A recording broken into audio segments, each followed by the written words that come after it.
Montagna. Revolt's influence has diminished in this last quarter. In fact, hasn't been what it was in the second half. Too far out to score here. Has 4 goals for the day. Gehrig has 5. And St Kilda forced to just soak up a bit of time here, and time is very much their friend, as Carlton need 3 goals. But if the Blues came to play for respect, they have had a victory of sorts today. St Kilda, with a win, will find themselves in the 8 tonight. They won't stay there till the completion of the round, but it'll feel good to be there for the moment. Revolt goes towards Ricks. There's a free kick to Fiora. And the range is just about manageable. Lets it go quickly. Gehrig trying to get to the drop. Saddington had a pretty good quarter here. Gehrig still a chance. Lee Fisher, Xavier Clark just couldn't quite pull it around with his preferred side, the left. Another behind, it's the Saints by 17.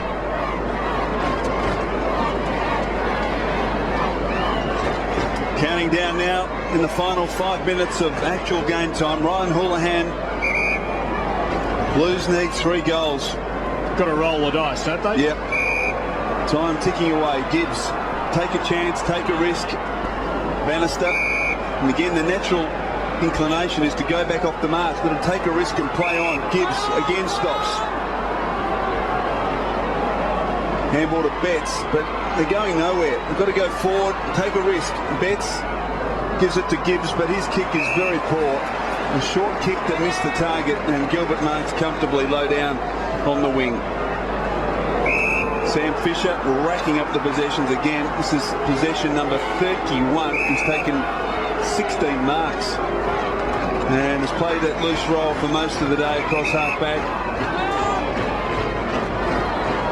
Very creative. That wasn't a great kick across the ground, and Brendan Favola claims the mark, and the umpire's paid it.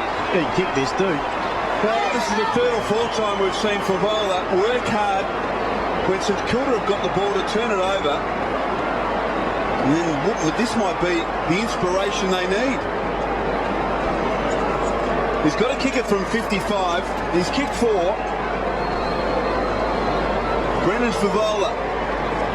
4 goals, 2 in fact on the day from 55. A thumping kick. Is it straight? It is. Perhaps that'll provide the spark for the Blues.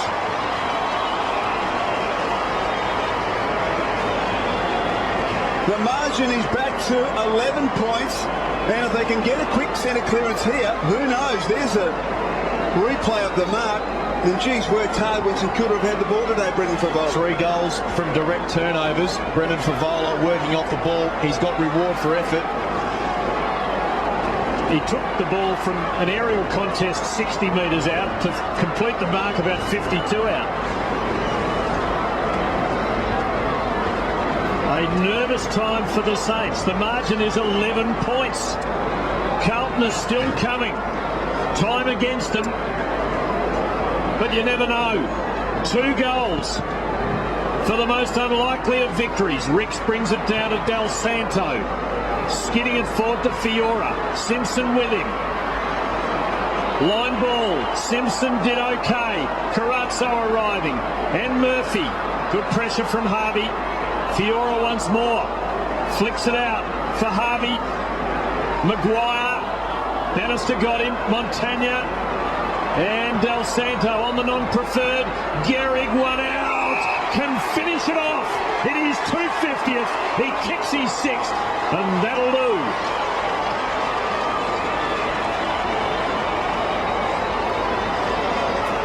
Second time he's kicked 6 for the year, and both of them have been against the Blues. The G train likes them. And here it is, the contest. And Thornton had a choice to make. Does he stay behind Gehrig and wrestle him, or does he push for front position?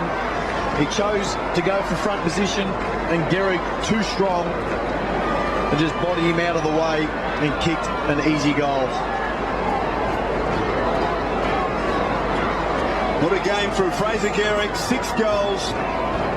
And surely now The Carlton push for victory is all over, but Betts takes it out of the centre, kicks towards the full forward area, and Jason Sannington has marked 40 metres from goal. And that's a move you were talking about, Bossy, with Sannington going forward to man up Sam Fisher, who's played loose for most of the day. An opportunity here from 45. Jason Sannington curls it back and kicks one for the Blues.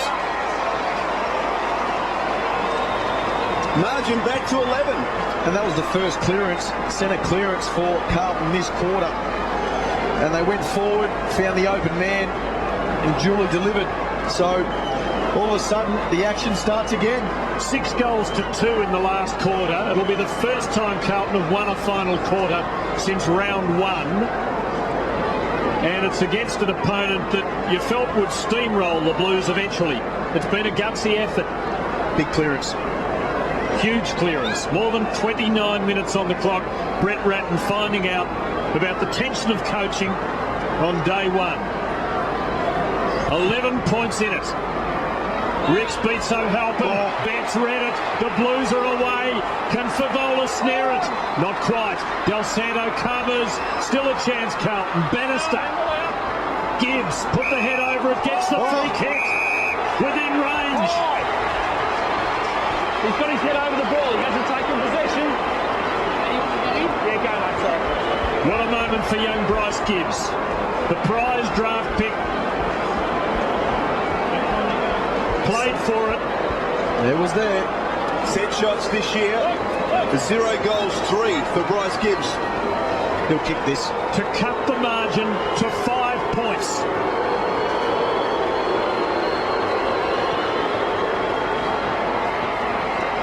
He doesn't manage it. It stays at 10.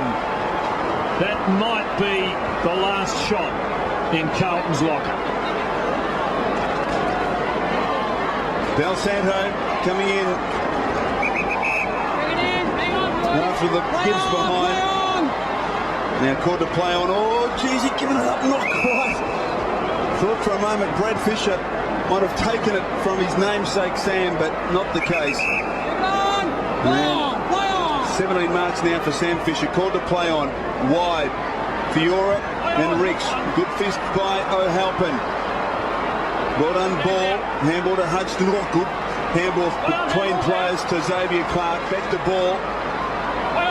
Kick towards Blake. Couldn't take it. Del Santo, who kicked it in a few moments ago, tracks it to the line. Scotland ends up with the ball. He's well tackled. Umpire letting it go, but that's it. A gallant Carlton here this afternoon under Brett Ratton going down to St Kilda, but I'm sure all Carlton fans would be happy with their work ethic. But it was St Kilda winning by 10 points at the Dome. This has been a Fox Sports presentation. Sunday AFL live on Fox Sports. The Roos have jumped to second on the ladder. Can the Hawks wipe their smiles in the Apple Isle as 2 and 3 face off in the match of the round? 1 o'clock live from Tassie. And Port Adelaide have powered back into the top 4. Saturday at 4 they face the Demons, who can still threaten with a touch of Melbourne magic. Sunday AFL, Hawthorn Kangaroos from 1, Port Adelaide, Melbourne at 4. All live on Fox Sports 1. Warning, what you're about to see will get you in the best shape of your life. If you're tired of starving yourself, doing hundreds of ab exercises and spending money on expensive gimmicks and still not seeing results, then get ready for a breakthrough. Introducing the Ab King Pro, designed to give you flat, sexy, rock-hard abs. Look, ordinary machines only give you a 90-degree range of motion, but the Ab King Pro's secret is in its amazing 200-degree range of motion that targets your upper, lower, middle abs and obliques. You'll firm and flatten your stomach in days, not months. Are you tired of starving yourself with shakes, pills and fat diets? Are you tired of struggling for hours in the gym? Then you need to give your abs the royal treatment. Help flatten that stomach and eliminate love handles. Imagine losing inches as you watch TV. Plus, the Ab King Pro gives you 4 levels of resistance. It's perfect for every fitness level and folds for easy storage under your bed. I feel great. I look down at my stomach. I don't even have a stomach anymore, and I just hop out of bed, look in the mirror, and it's nice just to look down and not see a stomach. Using the Ab King system, I lost 105 pounds. There's not many words you can say on how happy I am about myself. I feel absolutely great. Call and the Ab King Pro can be yours on a risk-free home trial for just $19.95. That's right, you can try it in your own home for 30 days and all you pay is $19.95 delivery. We know you'll love the results of the home trial and we'll just charge the balance to your credit card at the end of the trial period. What an offer, but you must call now. Plus, pay in full by credit card and we'll also include our 10-day slim down plan and our 3-minute Burn It Up DVD free for ordering right now. Have the flat, sexy abs you've always wanted. Call the number on your screen now and try the Ab King Pro on our amazing in-home trial. You have nothing to lose except the kilos. The World Rally Championship on Fox Sports. Headed off to Finland for a fast gravel affair where the Dreamline tracks demand high-speed turns and total commitment in one of the most popular rallies on tour. The Scandinavians have had a stranglehold on this event for years, but the rest of the field is catching up fast. Don't miss all the heart-stopping action from the Rally of Finland. Preview on day 1, midday Saturday on Fox Sports 2. Like this. These days, Mike Powell is at the UCLA coaching future generations of American long jumpers in the hope that one of them may just come close to emulating epic battles such as his with long-time rival Carl Lewis at the World Championships in Tokyo. Going into the 1991 World Champs, I was feeling great. My confidence was high. I was going there to beat Carl Lewis. That was my goal. I felt that now's the time. I could look him in the face and say, okay, I'm going to beat you today and really believe it. I knew that I would have to break the world record in order to beat him. The multidiscipline Lewis was in formidable form, having smashed the 100-metre world record 5 days previously. Unbeaten in the long jump for a decade, he was now looking to challenge one of the longest-standing world records in athletics history, Bob Beamon's legendary jump of 8 metres 90. The rivalry between the two of us was very intense. And as I became closer and closer to competing with him, I found it necessary for me to almost demonize him. After the first 3 jumps, Lewis was heading the leaderboard with a championship record of 8.83. Powell was trailing behind in second place, still not having found his rhythm going into his 4th jump. I took a big jump and the crowd let out a big roar, and the jump was close and they were trying to decide it was a fair foul. And I was like, come on, give it to me. And they called a foul. And then Carl came down and jumped 8 meters 91, which was the furthest jump in history, but it was wind aided. And, you know, I never forget him coming out of the pit when the measurement came up. He was throwing his fist up like, yeah, like that's it, it's over, all this stuff. And then I remember I got up and I walked over towards the stand. I looked at my coach and I said, that's not going to win it. Although not a world record because of wind assistance, it still stood as the leading jump. Powell, with 2 jumps remaining, knew he had to leap further than anyone in history to beat Lewis and take the title. When I stepped on the runway, I could see every step I was going to take. My body was just charged with energy. So when I started running, it was natural. It was happening for me. I wasn't forcing it. I knew it was going to be a big jump. When I took off, I knew I hit it. And when I landed, I knew I had gone further than I've ever gone before. Carl Lewis then leads with a jump of 8.91. This is Mike Powell with his 5th jump. Powell, that's a huge jump by Powell. It looks very, very close to the 8.91 that Lewis has posted. And Lewis looks on, he's been unbeaten for a decade. And just look at this, it's 8.95, a new world record. Bob Beamon's record of 8.90 set in the Mexico Games of 68 has gone. It was an awesome feeling, and I was happy and excited. And then one of my friends from Australia, his name's David Cubbert, he came and said, Mike, I'm running around like, yeah, like, what? He goes, Carl's got 2 jumps left. And I was like, oh, yeah. With pressure mounting, Lewis couldn't respond in his 5th jump, hitting 8.87. Powell fouled his 6th, leaving the reigning world champion one last opportunity to snatch the title and the world record. I just put my hands up and I said a prayer like, please let me be the world record holder. And then as I watched him go down the runway, and he had his usual burst of speed, graceful jump, and I saw it, and I was like, that's not far enough. I could see on the screen, I said, that's not far enough. And then I knew that I was a world record holder, and it was just like, now it's time to celebrate. It was just time to play then. And then I just walked over to Carl, and I took the walk with him. The walk that he had took with me a few meets where put the arm around his shoulder, you're almost there, you're catching up. I'd be on that walk like, yeah, Carl. Now it was my turn to say, I'm here. I said, all right, you're tough to beat, Carl, and everything. I'm like, yeah, you take the walk now. So he probably didn't think about it, but for me, I knew what I was doing. It was fun. 15 years on, and Powell's record remains unbroken. So it's not hard for the veteran to command the respect of his students, knowing they're being taught by the man responsible for the biggest jump in history. Breaking the world record has changed my life in a lot of ways. It was something that I really want to accomplish, and I think few people have an opportunity to achieve a goal in their life and are able to do it in front of the world and have the world share it with them.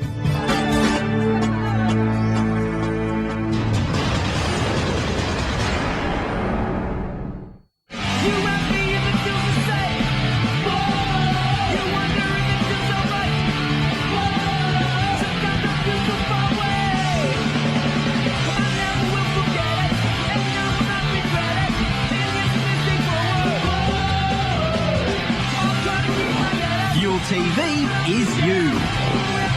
24/7 action sports. Watching television never felt this good.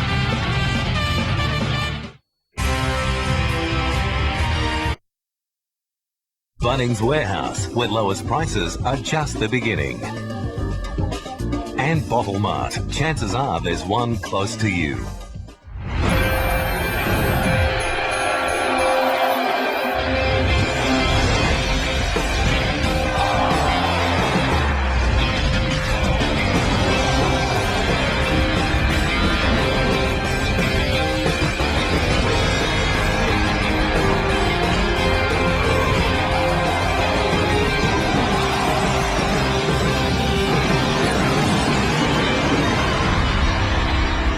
Welcome to the MCG. It's round 17 and it's a big one. It's arch enemies. Collingwood up against Brisbane. The Magpies looking for that all-important top 2 spot at the end of the season. And the Brisbane Lions now are just outside the top 8, and they are a chance for September action also, Robert Wall. So plenty to play for. I think this is going to be a lot closer than most people think. Absolutely. Look, Brisbane are playing really well, Quarters. They've won their last 3 games. They've got plenty of run and dash. Jonathan Brown in ripping form at centre-half forward, and they'll really make a contest of it. Collingwood, on the other hand, just got a terrific run home over the last 6 games, and they're my tip to finish up there in about position 3 or 4. Yeah, it is a dream draw. So let's have a look at the Pies line up there as selected, and gee, that spine's looking pretty handy now, isn't it? I like the back line. You've got O'Brien, who can play on any sized opponent. Presty and Wakeland, one of those will get Jonathan Brown, you would think. And, of course, Johnson's experience. The forward line's the key, though. Davis and Didak have been in really good form. And, of course, Cloak at centre-half forward has improved out of sight. Anthony Rocker kicked a few last week. And Fraser performing very well in the ruck for the Magpies. And as far as the Lions are concerned, Jonathan Brown coming off a record 10-goal game, but he needs help up there, and he's been getting it the last few weeks. Well, he has, and Brennan has been giving him plenty of support. Hooper got some goals at ground level. Copeland's an interesting one. Now, Copeland's mainly played as a half-back flanker, but they've moved him forward, and he's been able to kick goals. Have a look at that ruck division. Charman, Black and Power, all premiership players. And looking forward to young Leuenberger also playing tonight. OK, as I said, I think it'll be a lot closer than people think. I'm going for Collingwood, but just by a kick or two, Rob. Yeah, Collingwood for me, but they will be competitive, Brisbane. They will be very quick, and they'll move the ball into that forward line so they can get it to Jonathan Brown. Hopefully 1 out, and if they do that, well, Big Brownie could kick 6 or 8, you never know. Time for the opening bounce. So lots to look forward to about tonight. I'm tipping the Collingwood. Most people think. What about you, Luke? Yeah, you'd have to tip Collingwood, but I'm with you, Quarters. This is going to be a really close game. So away in what should be a fascinating night at the MCG for all sorts of reasons. O'Brien has the kick smothered. There's Black. Has the first possession of the match. Chips it out wide. And solid mark's been taken by Hooper. He's been a revelation since he's come back into the side after his early season troubles. And Presty's got the job, Quarters, on Brown. Not a great kick as Collingwood come away with it. Lockhughes in hot form. Clever kick. In front, Lucuria can't mark. At the back, Rocker misses. Gee, the big fella thought he had it. He had the fist pumped. Important for them early, isn't it, with Rocker? We usually get a pretty good indication early whether he's on or not. Yeah, and I think Daniel Merritt's a really good matchup for him. He's the number one spoiler in the competition, Daniel Merritt, and he's not going to give Anthony Rocker any easy possessions tonight. Well, they make their breaks from the huddle. Didn't look like a great kicker off the boot, and Rocker had the anticipation. Took the mark from the Drummond kick in. He's normally pretty reliable, although they do take a long time to kick in generally, the Lions, and haven't had a great deal of success in getting it inside 50. Not sure about the placement of that kick, though, from Rocker. Time on the side of Simon Black. Gee, again, just a bit rusty at the moment, both sides. And Swan comes in. Swan's had a bit of a dry patch lately, and again, a mistake, and it's out of bounds on the foot. Very team-orientated Collingwood are, but you'd love to see Anthony Rocker go back and kick that. He can kick the distance. Such a good kick from outside 50. Almost too unselfish there. So Black switches to the other side of the ground. Mark taken by Stiller, who's averaging 19 disposals a game this season.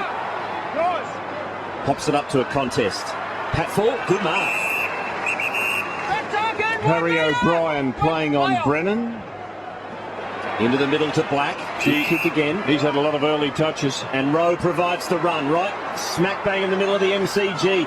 Chips, it's a good kick, and it finds Charman, who's sneaked up forward and takes the mark in front of Fraser. Well, he did sneak up forward, and there's Harry O'Brien on Brennan. And Josh Fraser did push down there with Charman, but this is a terrific start by Brisbane, particularly by Simon Black. Well, Fraser usually likes to go forward himself, but perhaps with Brown, Fraser will drop back tonight and provide a bit of support. As Charman kicks, and kicks truly, Lions on the board.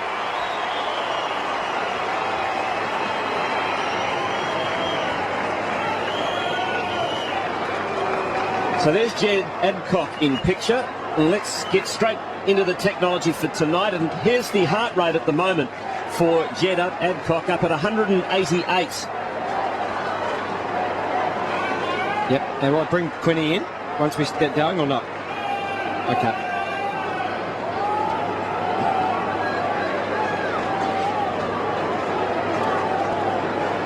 Well, there's Jed Adcock. He's one of the men we've got wired up tonight with the GPS system. We're watching his heart rate at the moment. We're going to follow him just in the bottom left of your screen for the next minute. This is amazing stuff. This is coming through live into the box, and we're going to get a massive insight, Luke Darcy, into Jed Adcock and what his heart rate does for the next minute wherever he goes. Yeah, well, it was up at about 185, which is not far off his max, so he's working really hard at the moment.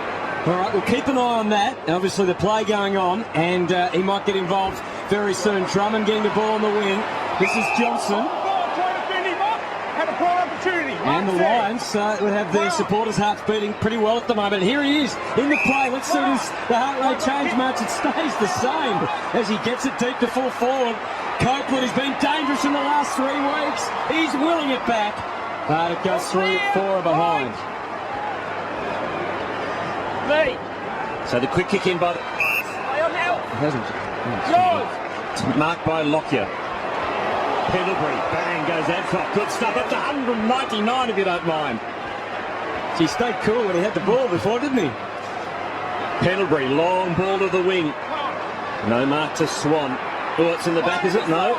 To McDonald, umpire let it go. Lucuria. Another man wearing the heart monitor tonight to O'Brien. Little kick finds Loney.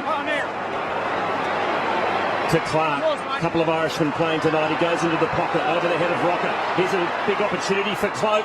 Cloak! He's through it! A miracle goal to Cloak!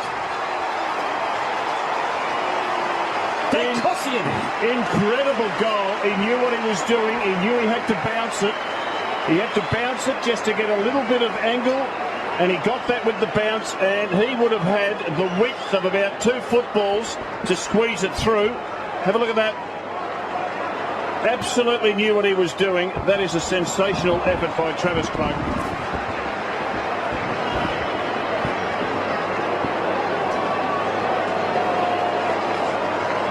Just interesting to see Jed Adcock's heart rate is still up around 192. We reckon his max is about 199, and that's been at that amount, which is near his full capacity for about the last minute or so. Well, listening to high performance manager John Quinn down on the boundary, what do you make of it so far, John? Oh, look, it's very interesting seeing Adcock's heart rate up there. It's not surprising. He was in that contest, and it took a little while for the heart rate to shoot up. That would be a normal thing, but it could stay up there. I'm not going to be surprised to see Adcock's heart rate up above that 90% level for probably 75% of this game. All right, we'll get you to explain a bit more in a moment. The Lions trying to counter, nodding. Adcock again, getting busy. Brown lurking, but some 10 metres off the contest. Trying to work there. Hasn't Black had a lot of the footy so far. O'Brien, a high ball to the wing. Maxwell playing in front. Able to take the mark. Fraser really pushing for him here. Rowe backing off. Didn't want him allowed to create the loose man. Interesting decision to go long. Cloak looming large as he does. Thomas on the ground, pouncing to his feet. Trying to get it in to Rocco. Will you pay that? No. And he somehow was able to get it back to Thomas. Oh. We know he's never out of it. And that, not a great handball. Selwood wrapped up in some fierce Clark tackling. Selwood got the tagging job on Swan. And no. There was a nice little bump ball, wasn't it? Good take, though, by the big fella. Sharman, beautiful tap again to Black. That's 6 disposals to Black. And Lappin, he doesn't waste many himself, to the wing. Brown wrestles. Tackled by Wakelin and Prestigiacomo. Play on, says the umpires, letting it go. Copeland rips it out of the pack, but not for long. Now it spills eventually to Mills. Here he is, Adcock. A long kick, the door one-on-one. It's a good kick. Brennan in front of O'Brien, being held shortly. No free kick. Brennan still goes anyway. No, he's missed. Gee, I thought Brennan had one arm being held there. Well, the umpire was in perfect position, chose not to give a free kick. Great forward line set up, though, to have that much space in a one-on-one contest 20 metres out from goal. Ty's getting back to help out. This is O'Brien now. Yeah, O'Brien's got to tighten up on Black. Adcock for Stiller. And Adcock, who's been playing a lot more of a midfield role over the last few weeks and really looking at home at this level now. Not that he didn't in the first couple of years of his career, but really maturing. Kicked 3 goals last week, in fact. Sharman trying to farm it down, but initially there was more pies than lies. Lappin is in sensational form over the last 6 or 8 weeks, and one of the reasons why. Here's our man, Adcock again. Oh, Brennan's miles in front of O'Brien. Geez, you started well, Jed Adcock, and there's got to be a bit of a fact that he knows he's got the heart rate monitor on. He also knows that it's being live around the country, and look how hard he's working. You can just see he's blowing as he's running off the ground, and a bit of an incentive when you know you're being watched so closely. Gee, he looks as you if want to work as hard as you possibly can. He looks as if he's spent, doesn't he? Well, Jared Brennan kicked a goal last week, 17 possessions, kicked 12 goals over the last 6 weeks. And that looks pretty good.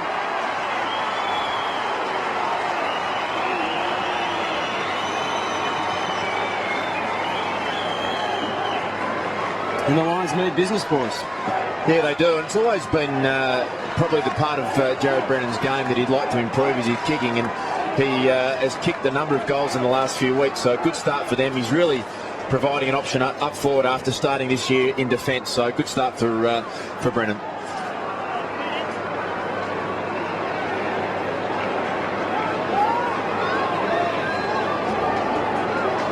And there's Simon Black, 7 disposals in the opening minutes of this game. We've just gone 9 minutes. O'Brien was his opponent. O'Brien has been benched. And you can see Targan Lockyer now with the job. Well, his last 7 matches against Collingwood, Black has been averaging 30 disposals a game. This year, his season average is 23. So he loves playing against Collingwood as Fraser gets the free kick. Out wide, finds Cloak. He kicked that brilliant goal a few minutes ago. Big wind-up on the left. It's a good one to the tip of the goal square. From behind, Maxwell plays on. Rocker. Will he kick a goal? He won't. He's tackled. Oh, they've left him golden opportunities. Just slipped by Collingwood. Well, right. Maxwell's an important player because he's the 3rd tall. He locks the ball in, but he's just got to realise when you get an opportunity like that, go back, kick the goal. Don't be cute. This is Hooper for Brown. He's had to go far and wide to try and win his possessions. He does it nicely here. That is his first one, in fact, in the direction of Copeland. It's an interesting move having Robert Copeland as a forward. I really like it. It just shows, as we look at Nick Maxwell's top speed for the quarter, John Quinn could probably tell us a bit more about that. John, can you tell us what we're looking at there, how much sprint time he does and his average top speed there of 30 kilometres an hour? Well, that's the sort of speed you'd be expecting these players to run at. In fact, the average speed's around about 33, and the first 5 minutes, just watch each quarter, the first 5 minutes are going to be moving at their quickest. John, what about an Olympic sprinter? How fast do they go? Oh, you're looking at speeds up to around about 40, 42, 43 kilometres. Some of those might be a bit tainted, but they're moving along those boys. How about you, Wolsey? Here's Hooper, fresh from 4 goals last week. He had the radar on 4 straight last week. And the Lions 2-2-14, Collingwood 1-2-8. Burns to Johnson. Good kick to Marty Clark, playing his 6th game of AFL footy on the half volley. Maxwell, nice trap. Ruining that last missed opportunity. Back to Clark. Lecuria back to Clark again. Good running from the Irishman. He goes to 50. He loads up, but he misses and misses by a long way. I tell you what, he did everything right, the kid, except with the kick. But his attack on the football, his half volley pick up, his handball, his run to receive. He did about 9 things out of 10 properly there. He's an exciting player. 6-1 the hit-outs at the moment favouring the Lions. It's one of the main reasons Black's got so much possession early in the game. Now this is Josh Drummond. And again the Lions surging out of defence, nodding a powerful user of the footy. Thomas versus Lappin for Brown. Just had no one to lay it off to, so he has to roll the dice. Brennan was looming, but well done O'Brien. Sets up Shaw, and he blasts away into the middle, where Didak's got a bit of space. Just got to see if Charman, well, couldn't see him off. Drummond, but Didak kept on going. Once again, Charman came at him. Just rewind the tape. And the Lions probably getting their nose in front in the one-on-one contest at the moment. This is Patfull. Had a couple of different roles during the year. Riscatelli. Patfull goes again. Gee, Charman was fantastic, wasn't he, the big bloke? Just sets a great message, doesn't it, to your side. Have a look at this effort here, chasing Didak, who's an elite runner, and the second effort again to get up. They'll get you the second time. I wonder if he can win this hit out, because he's absolutely knackered at the moment. Black again. Number 8. Yep, to Power. Shorts it and finds Patfull. Now he'll switch to the members' side. Mark's taken by Selwood. So Brisbane at the moment doing well. As Drummond's kick finds Brown. He leads up all the time quarters, Jonathan Brown. That's about the 3rd time he's been in front of Presti. Presti maybe won't worry if he's getting his possessions up near the wing as he is. The lead provided by Brennan. Just had to put it in the one hand, didn't he? Charman's just come off, Luke, as you said, knackered. That's the scientific John Quinn term for it. What's knackered mean, John? Now Hooper to a big contest. Wakeland from the side, no mark. Johnson attacking it as Black. He's all over him. Be careful. Oh, he's been pinned. He has been pinned. And Simon Black, there's not much Johnson could do, but that's the rule in the modern game. And Black from only 15 metres out should kick a goal.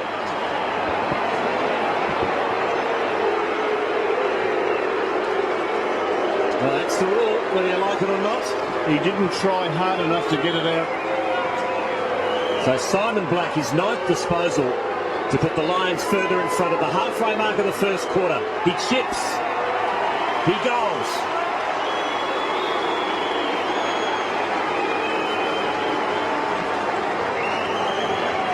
The Magpies have a game on their hands tonight. What do you think, Luke? Well, it's just a timely reminder for me of just how good Simon Black is, and not that you need too much reminding, because he's just one of the superstars of the game. He's got rid of Shane O'Brien, his first opponent tonight, and his just work rate is so hard, and he deserved this free kick. 9 disposals, 3 clearances. He's on fire.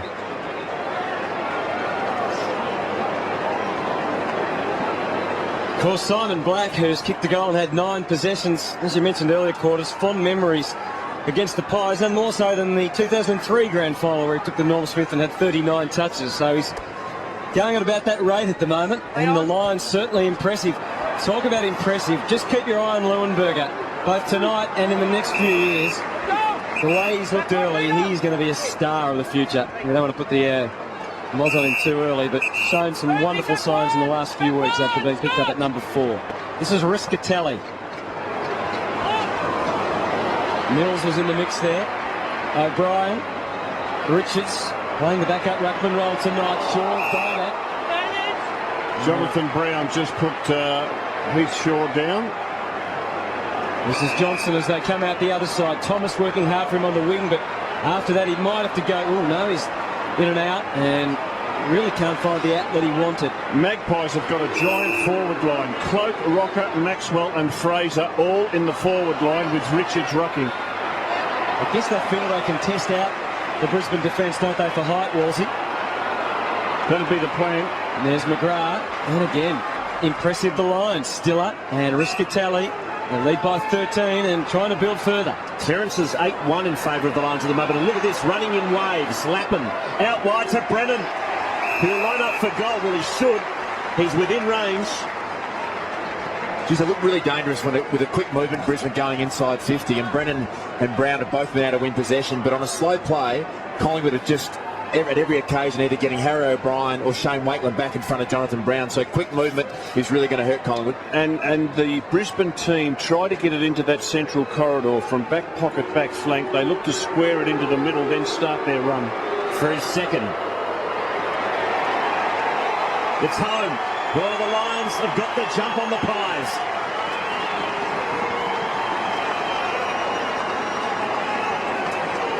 Well.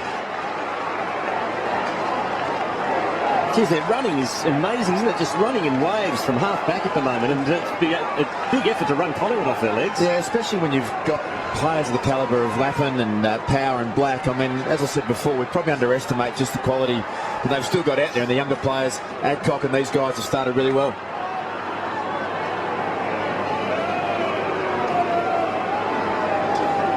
There's a shot of Josh Fraser. He's playing as a permanent forward. There's also Travis Cloak and Rocker and Maxwell. It is an extremely tall forward line, but one of the worries is that once Brisbane get it across half-back, they just run those big blokes off their legs. Let's see how they go if it hits the turf here. Rowe, Rocker, Merritt, all in the mix. Well done, Merritt. Riscatelli, gee, he's in good touch early. He's dangerous man by hand. McGrath's awareness wasn't perhaps as he would have liked, but they are fleet of foot at the moment, running all over the Magpies. Adcock, 3 last week, and he likes that. Oh, they are hot.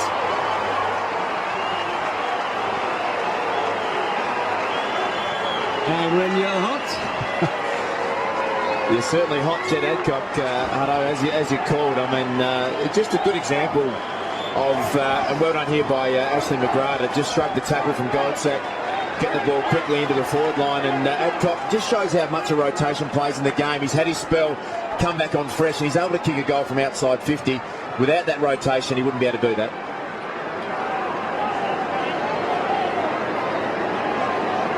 Brisbane Lions smashing Collingwood to the tune of 25 points. 19 minutes gone first quarter. And they're dominating in the ruck. They're dominating the clearances. McGrath fed it out. Another clearance win to Brisbane. Hatfield looks for Brown. Can't take the mark. Front and centre was Copeland. Couldn't control it. Has another go. Over to Hooper. Hooper finds some space. Hooper loads up for goal, but he's going to miss. Wakeland quickly back into play. Swan. Oh, just off his game, as we mentioned over the last couple of weeks, getting close attention. Came from Notting that time, and gee, Swan very laconic about it. O'Brien, the intended target. But the Magpies, anything but clean. The Lions, adrenaline pumping. Copeland riding the hits. And misses. Against Leuenberger. Free kick goes the way of the Magpies. Collingwood interchange bench is full of runners, and they lead them on. Didak, Burns, Thomas, Pendlebury. Leon Davis inserted into the forward line to try and give them a bit of mobility down there. They would be stunned at the moment, the Pies. And we see just making fundamental mistakes as they try and share it around. O'Brien wanted to give. Swan, we know he's done a lot of efforts in the last few minutes, and that wasn't a great one. Clark, back for Johnson. Finally, they've worked a loose one into the pocket. It's Guy Richards. And has not kicked a goal this year, and only 3 in his career. Well, there's Thomas on the interchange bench, and as we mentioned, a lot of runners there, and they need them on the ground. Well, Richards might not be a goal kicker. Ryan Loney has been on occasions, but not that time. Just his 3rd game for the year, Loney, and without a goal. And Hooper is doing work at both ends of the ground. Look at this. Yeah, Leuenberger has worked really hard to present on the wing. Oh. Gives off to Power. Power pops it over the top to Begley. Goes long. Copeland's there. So's Brennan. Pressure on the Magpie defence. Oh, over the top. Brennan takes a beauty. Well, he's too good for Harry O'Brien. And Mick Malthouse may well have to make the move. It may well be Nick Maxwell who goes down there, because he's going to kick his 3rd goal, and Harry O'Brien's been nowhere near him. The Big H is getting hammered. And Brendan from point blank for his 3rd.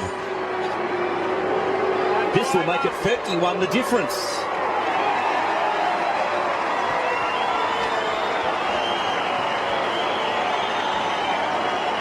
He's an enigma, isn't he? We all knew he could play. He hasn't produced much so far in his AFL career, which is now 54 games old. But boy, when he's on, he's on. When you look at the talent of Brennan, and as you play against Brisbane, you always say, you've got to play someone good on him, because this is what he can do. And just impressed. Looks like someone's done some work with him on his kicking action. Paul Hudson is up there as an assistant coach now at Brisbane Lions. His kicking action looks so much better. Kick 3 in the first quarter. And you just have a look at that huddle down there. Brisbane, that's the Brisbane forward line, and they're grouping together. Now, it just means there's plenty of space for them to lead forward into, and they're winning the clearances. So that's a good move by Lee Matthews. And this is a good move from Clark. It was initially. Maxwell was their hands in the back.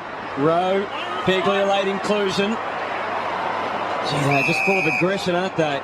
It's a totally different looking Brisbane forward line to what we saw for the first half of the year. They were a one-dimensional, go to Jonathan Brown, nothing else. Teams are putting blokes in front. Now they're multi-dimensional. Totally different look. Yeah, absolutely. Jared Brennan's just added that extra bit of class, and it takes a good player to play. And Harry O'Brien hasn't been beaten for a long time, and he has been tonight. All right, let's have a look at the G-force. This is the impact, John Quinn. We saw the big bump there, a 9.2. What does that mean, Jamie Charman, earlier on? Well, the impact's referring to change of direction. It's still talking about acceleration, deceleration, obviously just bang on force. We'd expect maximums up around about the 10 Gs, so that's about right, around that 7, but it's cumulative, so we'd be interested in what happens after the game. From experience, 9.2 from Jamie Charman hurts a bit. He's got a bit behind him. All right, we'll see whether there's bigger hits than that during the night. There he is, involved again, Charman. He's had a bit of a rest. Adcock, Power, just a little sloppy. And it is Ben Johnson's free. Prestigiacomo's been moved on to Brennan. That move had to be made. Lions zoning off a little in defence. They've got one extra man deep. And he's gone up to meet the ball. So reasonably one-on-one. Hooper. And again, they had the numbers. Stiller. Drummond. They sorted out Rowe. And they're going again. Like that corridor, Hutto. Trying to own it, aren't they? Lappin. This is Mills. He's a handball man. He doesn't kick a lot. Lappin had to go around the corner. He's got the run to be able to do it. O'Brien trying to make amends, trying to get involved in the game. Johnson a swing and a miss. Adcock, Begley came in for Harding. This is Patfull. Been in defence lately, maybe playing a defensive role on shore. Here's Lucuria and Loney, and the Magpies do sort it out. So Paul Lucuria pops one over the top to Richards, puts him under the hammer. He's not up to it. There's Stiller, gets it back to Power, to the 50. Good mark, running back was Riscatelli. He squares it up. It's going to have to be good to Mills. He's got the free for interference. Drop the arms. No, not here. Moving the ball quickly, Brisbane, not giving Collingwood a chance to settle. So Wade Mills has never kicked a goal in league football. He's playing in his 11th match. He's 7th for this season. And the 19-year-old will line up directly in front. He's gone back a long way, and that's good. Millsy, in he comes. Not quite. It's interesting that he's playing there, though, because he's done it a bit in the last few weeks. It gives them another marking target, Gus. Yeah, it's also, I think, a real sign of their emphasis on forward pressure. Yeah, I mean, having Copeland down there, Mills, it's just a good sign to the team. They want to keep the ball inside 50. He's a defender, and he's playing that role up forward. This is Lockyer. It's a little bit like Maxwell, who basically is a defender playing up forward for Collingwood. Been a real trend in the game, hasn't it, over the last 12 to 18 months, both with small and now some taller forward defenders going into the forward line. Magpies, a sign of their frustration, but the Lions have got all their numbers back. They'd be mighty pleased with this 32-point lead at the moment. Just over 2 minutes to go in this opening term. Brisbane get heaps of numbers back. That's why Collingwood's fiddling around with the footy. They don't want to kick it long because Brisbane's got the flood going. And fiddling they are, but as we said, it's a necessity. Johnson trying to hit up a target. It's a wide target. Yep. And Merritt able to take care of Rocker. Begley, one of their runners. Let's see if they can go through the middle of the ground again. It's not this time. They go out wide before going forward. And there's Millsy. I think now the rebound is the space that Brisbane have got going other way inside 50. If they can take this mark, they're out. Well done by Prestigiacomo. Brennan was all by himself for a couple of minutes. And he takes it over the line. That's not a bad result for the Lions. That Presti going on to Brennan's a good move. He's one of the tightest defenders in the AFL, so Brennan will know he's alive now. Sharman against Richards. Richards to tap it. It went straight down the throat of Black. Now can he use it? It's a beautiful kick. And Jonathan Brown can make it a 38-point ball game.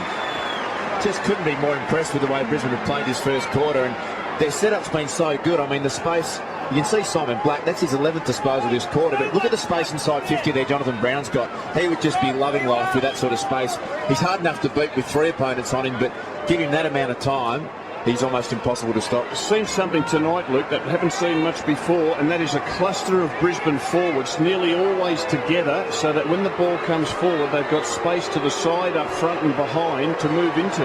Well, it was a dead-eyed dick last week, Jonathan Brown, and he's nailed that one. Brisbane by 38 points.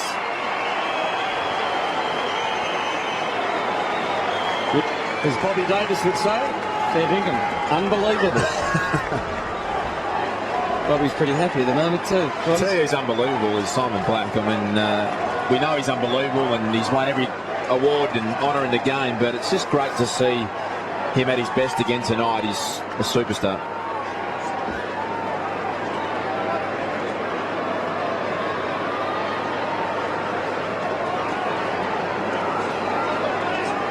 And Mick Malthouse certainly got some worries there. That's a great shot. You can see the huddle of Brisbane players, and it just means there's heaps of space for them to break into. Some of those Collingwood defenders, the experienced ones, they should be pushing up into that space, not letting Brisbane get what they want. Lions full of energy. Charman getting it down. McGrath and Adcock, Goldsack, Davis, all in the thick of it. Only 30 seconds more to go. Make sure those knees are accidental, okay? Right? Make sure they're accidental. It's okay as long as it's accidental. That is one of the comments of the season, I reckon, from Michael Vozzo. Blocking him! Head straight at him, Josh! Head straight at him! One Couldn't more even get near the thrust ball. forward. Mark's here. The forwards have split. There's Brennan, one out in the square. He's a booming kick, Charman. Brennan's got Shaw's measure. Oh, gee, you can't count him out. Wasn't that a great spoil? Brennan maybe thought he had his measure. This is McGrath in ever confined spaces. Black. Brown was hoping. Wakeland, and they'll get out of jail. The last behind not needed, but it counts. Just put in on the siren. And Brisbane, what a quarter from Lethal Lee and his boys. Wouldn't mind a heart rate on Mick Malthouse right now. Heart rate monitor. No, we don't have that, Stephen. 7-6-48 to 139.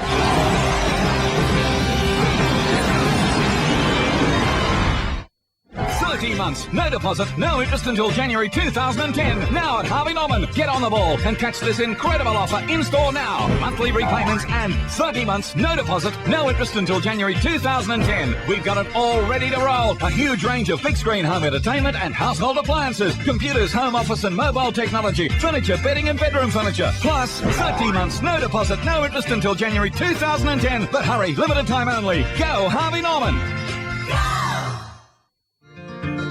As humans, it's in our nature to seek. But what if it wasn't? For a start, hide and seek would just be hide. There'd be no museums, or people for that matter. We'd never try new styles, never look under the couch, never leave home, and would never change jobs. So it's a good thing we like to seek, because if we didn't seek, we wouldn't find. I do ING commercials because I'm assured they're a good company. But like most of you, I'm no expert in investment, insurance or superannuation. And you should take expert advice about things important to your future. Find a qualified financial advisor. Ask questions. Get answers. Make choices that are right for you. Okay, Billy. Don't make life-changing decisions on the basis of TV ads alone. Not even mine. This great sporting moment, as seen on Fox Sports, is brought to you by OPSM. The NBL's Wollongong and Adelaide have always had a healthy rivalry, and the 2001 third semi-final was no different. Hawks guard Damon Lowry draws a foul against the 36ers to set up a trifecta from the free throw line, right on the full-time bell. Lowry needs to sink all 3 shots in order to send Wollongong through to the grand finals and a shot at taking out the NBL title. This is to get to the grand final. Oh my goodness! Can't believe your eyes? Call OPSM on 13 20 20 today to book an eye test.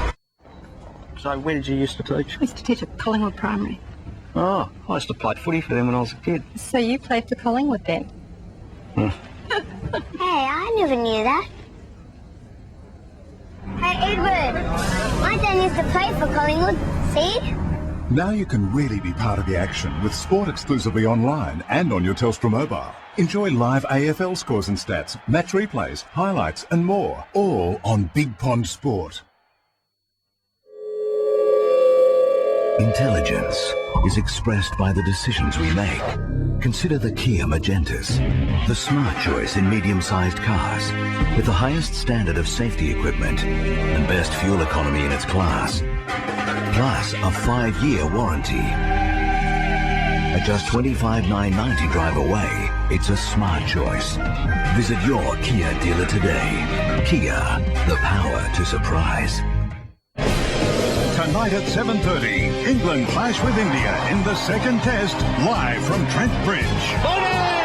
England v India, the second test, tonight at 7:30, live and exclusive, Fox Sports 3.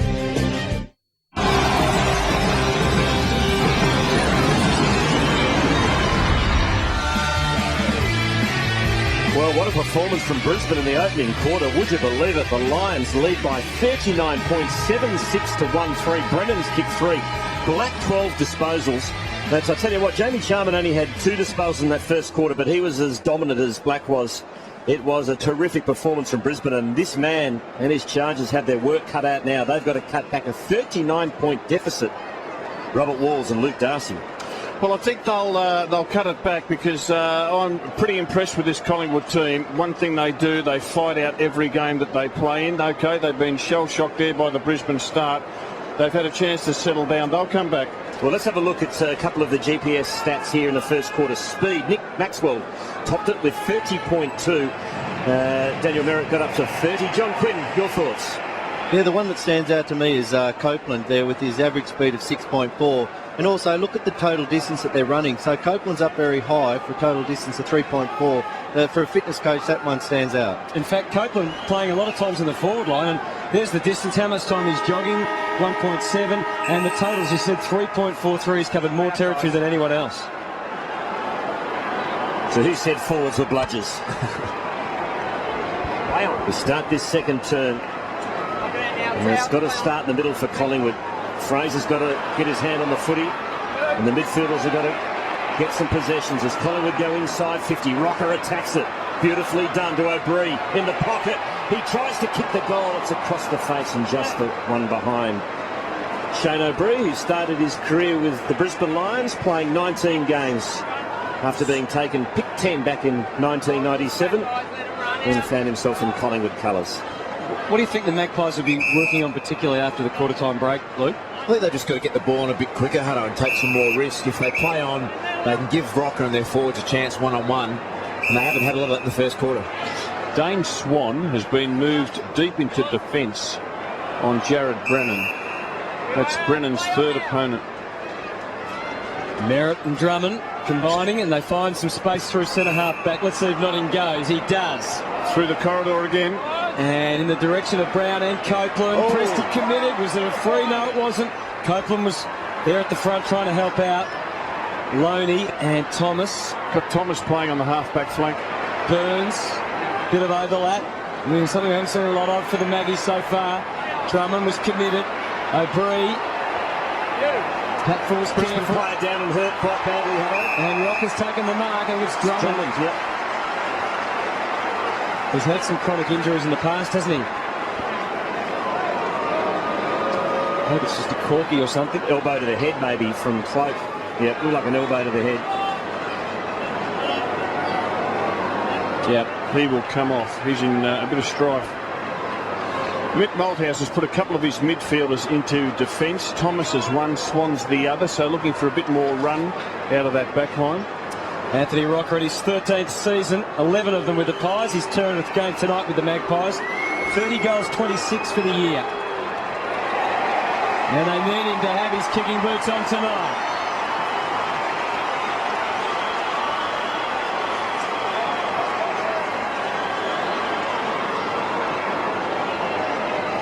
It's like a double whammy for Drummond, doesn't it? A knee injury and an elbow to the head. I think the initial contact put him down, and then maybe he just landed awkwardly when he was half KO. It did look to the leg splayed out a bit, didn't it?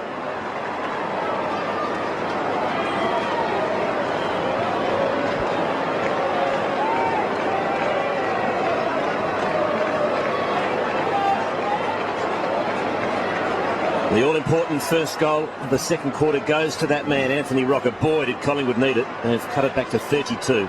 Long way to go in this game. Collingwood far from out of it, obviously. But they're going to have to be at their very best for the remaining 3 quarters to pinch the 4 points. Oh, thanks, guys. Josh Fraser's just had the one disposal so far. His opponent, Jamie Charman's, had 2, so they're playing very close to each other. Shane Wakeland, that's smart play by Wakeland. He's getting up in the space. Have a look at the experienced defender. He's realised that he's not going to let Brisbane get away with what they want. Here they come. Black squeezes the kick out and does it nicely. And finds Mills, who wants to get it moving quickly. He wants to lay it off to someone. And that was good, Wolsey. That was the man who you saw that was playing on Wakeland. Brennan bangs it long, but he's off target. 3 goals to the Jared Brennan. So they went to the man who Wakeland was zoning off. Yeah, smart play. I mean, I think Shane Wakeland's always going to start in front. So Mills was clever enough to get away from them in the lead. Just a matter of how they get the ball from Mills to someone else to kick a goal at the moment, isn't it? Was that hands in the back? No, it wasn't. Not in. This is Thomas.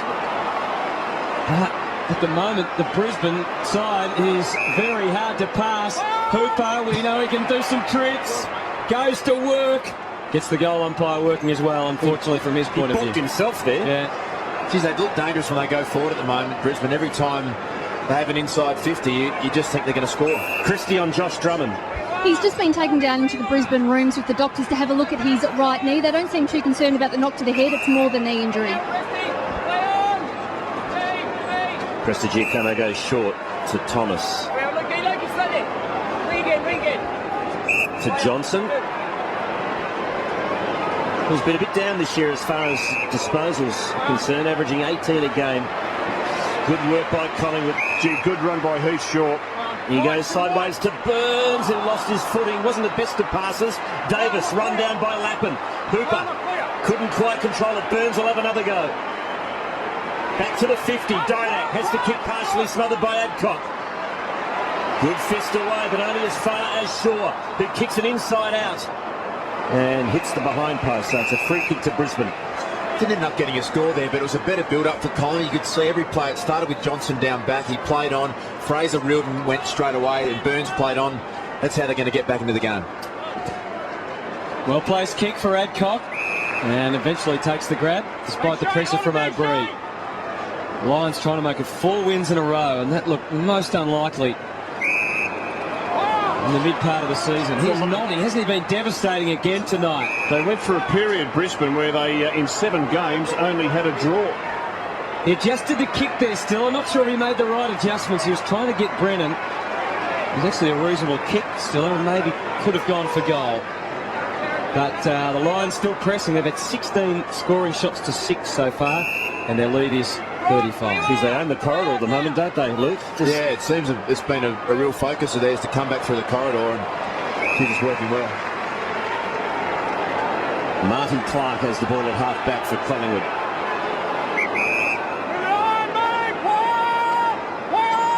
He's been told to go. A kick short to Loney. Back to Clark. Just evades the tackle. Swan to the wing. And his kick finds Johnson. Trying to get some run into their game. That's better from Loney. Has the kick smothered. They ran out of space. Well done by Rowe. The idea was right. Unless they're trying to create something, the Pies. And Loney's told all about his mistake. Yes, they will get stuck into him. There's a man who can't kick on his right foot. Fraser out the back. Blake just couldn't keep his feet. Didak, Hooper, Clark, all had touches. Thomas. Something usually happens when he gets the ball. Blistering pace, but unfortunately he was running the wrong way. But it was outstanding play. Again, they're forced to go wide though, the Magpies. Prestigiacomo and O'Brien for Burns. Needed the accommodating bounce, but it's that man nodding again. Causing some havoc as they go again. Brown's fairly out. direct towards goal. You just can't leave him for too long. Presti was on up the ground.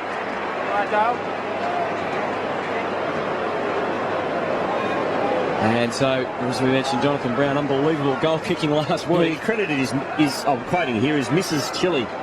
He has gone back. Helping kick long and straight. Helping to kick Helping straight. kick long and straight. He's about 30 metres back from the man on the marks. 24 goals over the last 4 weeks. I'm only quoting that, eh? Yeah. Well, is he going to blame her if he misses? Kylie, I think his partner's name is. Well, it would have been nice if he'd actually called her by name last week. Other than his missus. Yeah. O'Brien. His kick finds Thomas. Or Kyles, as he calls him. Lead from Cloak, who's worked hard. Couldn't quite hang on to it. Lockyer. Handball went straight to Black. He's pushed in the back. And it's a free kick, and they're just playing on it every opportunity. Brisbane. Black's on his wrong side, so he gives it off to Charman, who thumps a long kick. Brennan's one out again. Oh, coming from the side fearlessly was Brown. He might have cleaned up Brennan. Gee, it was hard stuff from Brown, as you always expect. And Brennan has got up a little bit gingerly. In the meantime, Collingwood have got the ball on the rebound, on the wing.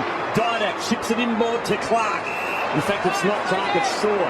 Shaw to O'Brien, and he'll have a shot at goal. And Brennan is still very ginger down the other end of the ground. He got smashed into by a teammate. Well, he did, and he's in a lot of pain. He can't even pull his shorts up. It's a goal to Collingwood in the meantime. There's the incident. And Shaw has converted. And Brisbane have conceded the opening 2 goals of the second term. So the Magpies, as we know they will do, they will claw their way back into the contest. And they've cut the deficit back to 30. Well, Mick Malthouse, he put Thomas and Swan into the back line, and he's moved Heath Shaw more towards the wing half-forward area. And he's encouraged them to run and carry the ball, and they are just starting to work their way back into it. Gee, it was great courage shown by Jonathan Brown running back with the flight. It was Wallsy, but I've heard, just having a look at the heart rate here of Paul Curriett, 175, which John Quinn is saying that's about 90% of his max. So he's a really hard worker, Paul Lucuria. He can probably sustain that for a long period of time. Well, he's a great endurance athlete, isn't he? So we'll see whether he gets involved in the play. The Lions just smarting a bit after that last goal. Marching back to 30. Hand on the footy. A couple of injuries can turn a game. And as Porter's mentioned, we know the Pies will just keep on coming. Stiller measures it for Rowe. He's got power. He wanted to give to him straight away. Now Maxwell covers power. So he moves on, kicks into a hot area. Black, what a game he's played. 16 possessions, and most of them have been just like that. Start. A limping Jared Brennan, who can't pull his pants up. Is that what you said, was he? Was too tired? He was too tired to pull his strides up, but he's had a chance to recover. And have a look at the evasive skills, silky skills, bullet-like pass of a champion of the game. One of the most decorated players in football is Simon Black. The clever little fake, wasn't it? Nigel Lappin running down that outside, and he went back on his left foot. And a beautiful pass. Of course, he made his debut against the Pies. It's only his third time he's played. That was a few years ago now. Jared Brennan has been in the wilderness, but he is back.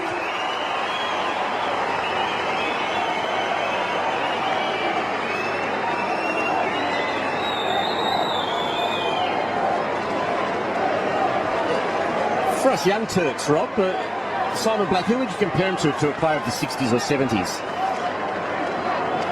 Ian Stewart, left footer, and just swings around on that left boot. Probably a better handballer than Ian Stewart. Ian Stewart was much better over his head. A very good mark. Now, boys, the scoreboard's undoubtedly got Collingwood under pressure, but I think it's really smart work from the fitness and coaching staff at Collingwood. I mean, looking at Lucuria out there, he had very high intensity speed in that first quarter, and they've left him off until about 14 minutes to go. And he's out there, you know, about 12 minutes will clear all the lactate that he's got there. It's going to be interesting to see how he fires over the last part of the quarter. Thanks to John Quinn, a fitness expert at Essendon, joining us on the telecast tonight to explain the GPS system. As Brisbane's leads back out to 36 points after the fourth goal of the night to Jared Brennan. Fraser, nice tap. O'Brien couldn't get boots a ball. Jared Brennan is that hot, he's now got his fourth opponent. Goldsack has been moved onto him.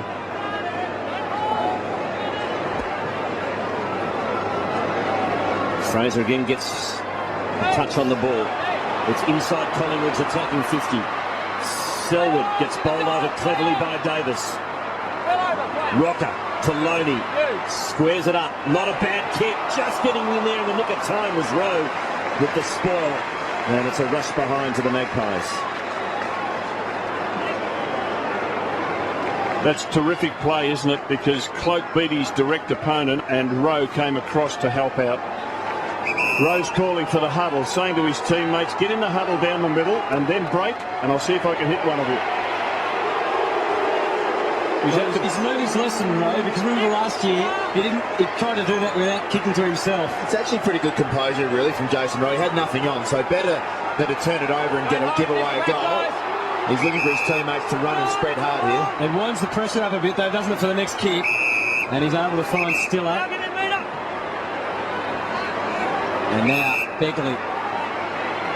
The Irishman can go. Brennan working pretty hard across half forward. Goldsack with him. Wakeland playing in front of Mills. Mills able to get just a bit of the jumper and gave Wakeland a bit of a shot to go on with. But Thomas and Goldsack now, we know he can run. Bolts to the wing, ungainly looking kick. And it's comfortably gobbled up there by Rowe. Black a rare mistake, but momentum certainly with the Lions. Riscatelli through the middle. Again, deciding to go by hand. Adcock also wanted to move it by hand.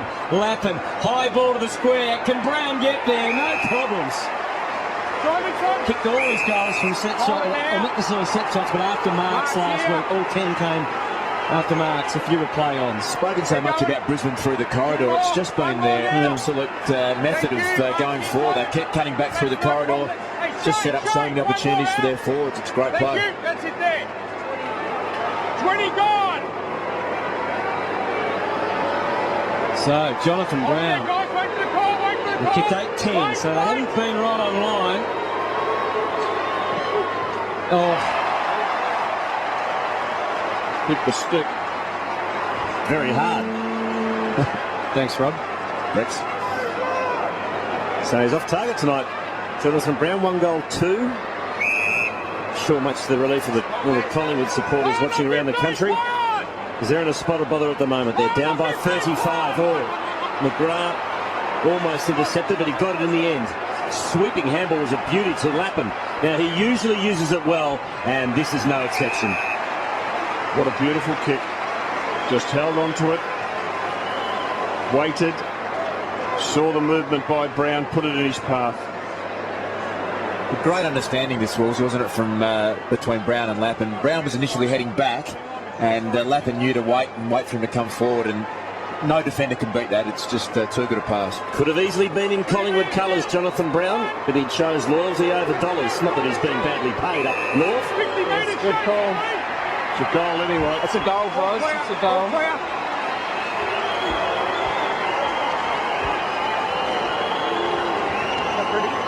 Good call, guys. So 2 to Brown. Didn't need the 50-metre penalty to kick the goal, and Brisbane's lead is back out to 41, which is the highest it's been in this contest so far. Beautiful handball from McGrath. And Lappin, as he usually does, just pulled it, didn't it? Lovely. 2-goal quarter to each team. It looked like Collingwood were going to get out there and force a challenge, but the Lions have come back. This is stunning stuff from the Brisbane Lions. They are playing outstanding footy, Luke Darcy. Yeah, it's been just incredibly impressive. Their whole game from the start to right now, they've been on top all across the ground. Here's Leuenberger. His second efforts are fantastic. Didn't get the ball that time, but when he's in the ruck, he's not out of it. Riscatelli, power. Not smothered, but was there for another effort. Here is Leuenberger. Just couldn't get his mitts on it. And Johnson able to pounce. And here's Lacuria. Advantage? No. Collingwood fans not too happy with that call from umpire Roseberry.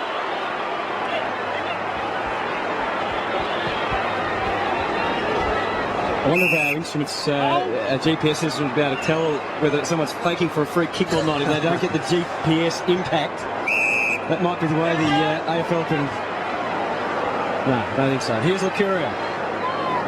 He had to split 4 lines to try and find Cloak, and he couldn't do it. And again, nothing. Great energy about him. For Brown. Brennan is bolting to the square. He's got the athleticism. Can he hang on? He can! Oh, how good's that, Quarters? Amazing. It is amazing for a couple of reasons. The kick by Brown, dare I say it, was centimetre perfect.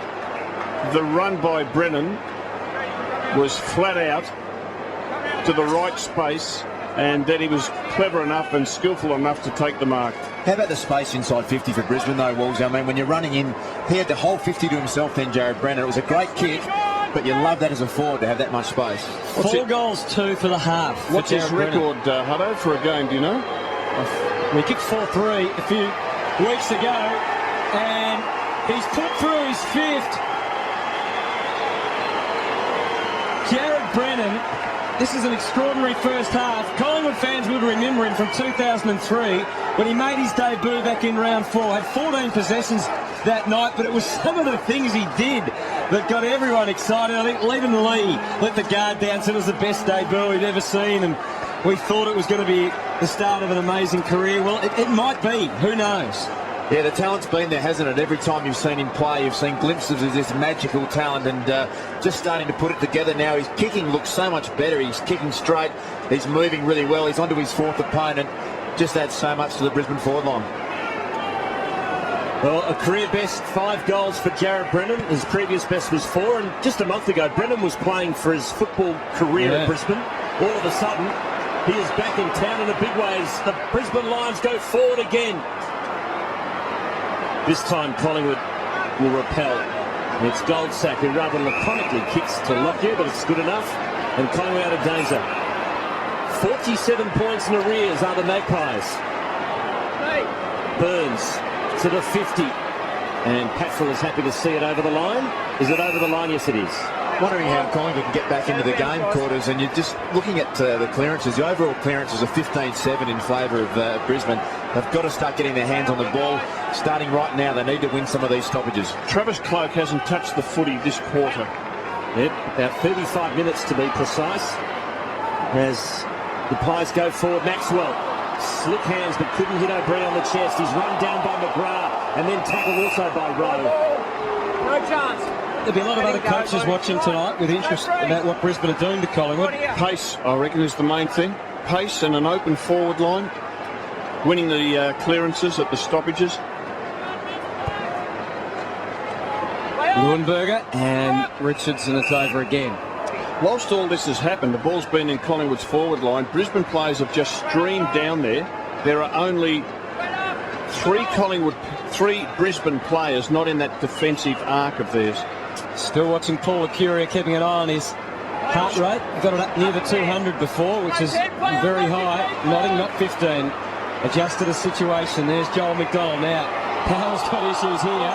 Umpire said he didn't have time and he made enough effort. Nodding. Sometimes the ball just won't obey. Burns crashed into the back, and it's going to come back with Scotty Burns for a free kick. No advantage. Well, they put the numbers back there. Brisbane made it really hard for the Magpies. Oh, look at Didac. Didac's just put Adcock down. Adcock should win an award for acting. You're up. John, you up. Scotty Burns, just 5 possessions tonight. Cloak, up at both there. Lucuria. McDonald. Packful, careful over Cloak, had to be, not give away the free. Lucuria absorbing plenty of the Brisbane defensive effort. McDonald, O'Brien. And the umpire again decides to stay neutral. Interesting to have a look at Paul Lucuria's heart rate if we get it up now. He's just been in about 4 contests there and could not have worked any harder at 193. That's nearly his max. Rocket and Maxwell. And that's going nowhere. I guess the key, Das, is to be able to maintain and be able to put this intensity in your heart rate as the whole game goes. And that's what Lucuria can do. And also how quickly you recover from those efforts, how quickly it comes back down. Do you know what your maximum heart rate is, Luke? It's about 190. Quick snap by Loney. Only a point. What's yours, Walden? It's about 80. Here's Hooper. Some people think I'm exaggerating. He's had 10 possessions, Ryan Hooper, and that is doesn't sound like an enormous amount, but that is the 4th highest for the Lions, and he's not a man who gets enormous amount of the footy, but just, we know what amounts of ability he's got. What a bonus it would be for the Lions if he could become a 15-possession player and still sneak through a few goals and apply all the tackling pressure that he does, Luke. Yeah, absolutely. I mean, he kicked 4 last week and been just so impressed with their defensive pressure. Hooper's so good at it. Copeland's been good at it. Mills has been good at it tonight. They have just taken that level of their game right through the roof, Brisbane, and it's why they've got this massive margin. And as we mentioned at the top of the show, if they win tonight, they're in the finals mix. Cloak just got the nice nudge on Merritt, but wasn't able to go on with it. Merritt, he's a hard man to budge. Good happening off the ball with Alan Didac too. And Adcock. They've been at each other for the entire second quarter. And Adcock would be pretty happy that he's frustrating the Magpie forward because Didac just struggling at the moment. Power to Adcock. Back to Power. Looks for Brown. Oh, strong hands. Here's back to his brilliant best, Jonathan Brown. After a couple of seasons, pretty much wrecked by injury. And Brennan, well, surely not his 6th before half-time. Well, it's going to favour his left side. Have a look at the way he kicks it. When he makes contact with the ball, he becomes airborne. Both legs high off the ground. He really launches everything into it. It's a most unusual kicking action, but gee, it's been effective tonight. Well, he's done the Quinton Lynch. He's taken the glove off and thrown it on the ground. This for goal number 6 for Jared Brennan. Oh, it's hit the posts. 2 posters this quarter to Brisbane. He's got 5 goals, 3. What did he hit, Wolsey? He hit the stick. Scott Pendlebury, we're going to get some follow-up from Christie on this in a moment. He's only played 5 minutes in this game so far, so the Magpies are effectively a man down, as the Lions have been since Drummond went off. There's Drummond trying to do his best to get back out there. Brisbane will be wrapped with the way they've forced Collingwood to go down the line continuously. You can see Loney now trying to get back in board, but all night tonight. 50 now. Should be 50, but the umpire won't pay it. Right. This is better, changing direction for Collingwood. Swan, across the ground, O'Brien. Not much movement ahead, is there, for him? He's sure if he wanted to roll the dice and swing it to the other side of the ground. Anthony Rocker is off. Fraser's now at full forward. Richards. Look, Brisbane getting numbers back. Yeah. That's why Collingwood are hesitating. 2 in front of Fraser and Cloak. Let's see if they can go against the odds. Merritt, that was climbing high with the fist to try and kill the contest. Copeland. Just a bit of a fumble from Troy Selwood. Allows the Magpies in, perhaps.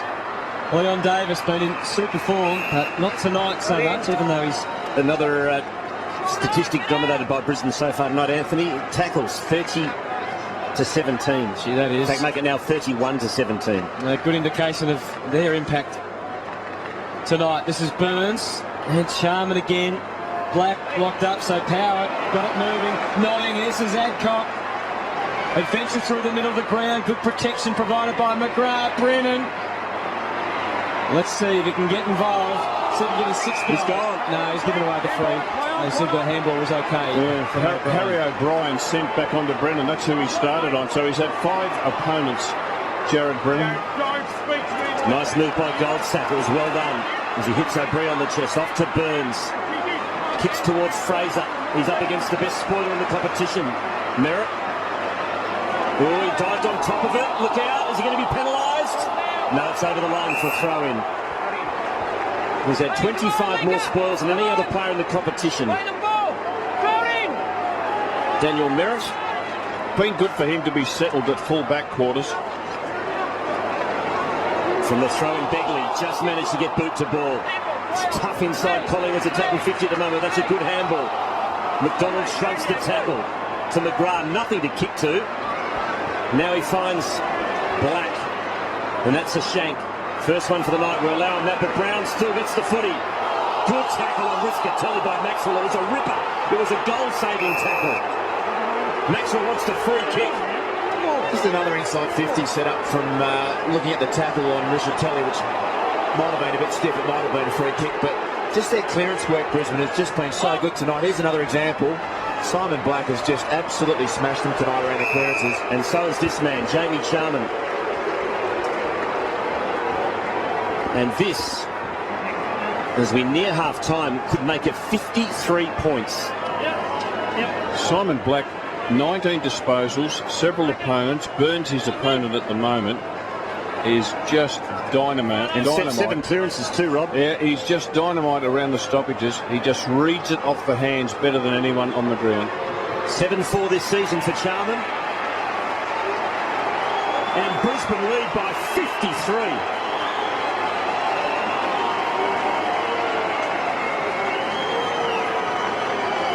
That's his second goal for the night. Second goal straight. And he has been the dominant force in the ruck. Set up by Black. And we're all a bit shell-shocked. I don't know about Collingwood, but the rest of us are shell-shocked too, Luke. Yeah, absolutely. It's just been a dominating performance. And looking at Simon Black's 7 clearances, trying to find out what the world record is because he's on pace, I think. Second goal for the evening for Jamie Charman. Brisbane lead by 53 points into the last minute of the first half. Richards gets the tap. But again, Brisbane in numbers. Lappin doesn't panic. Measures the kick superbly. And finds Stiller. It has been all Brisbane as the kick finds Brown. From Riscatelli, it was superb. And this will test Brown, but he saw him nail a few last week from this distance. Yes, and he's gone back a long way again. I just love that Brisbane forward line setup. They cluster to make space, and after that, they're just always on the move. They make it really hard for the Collingwood defence to get an idea where their opponent is. There's just continual motion in that forward 50, and the players surging forward.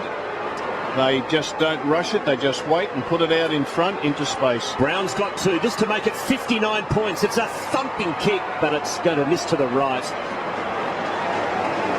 2 goals, 3 to Jonathan Brown, and a magnificent first half of football from the Brisbane Lions.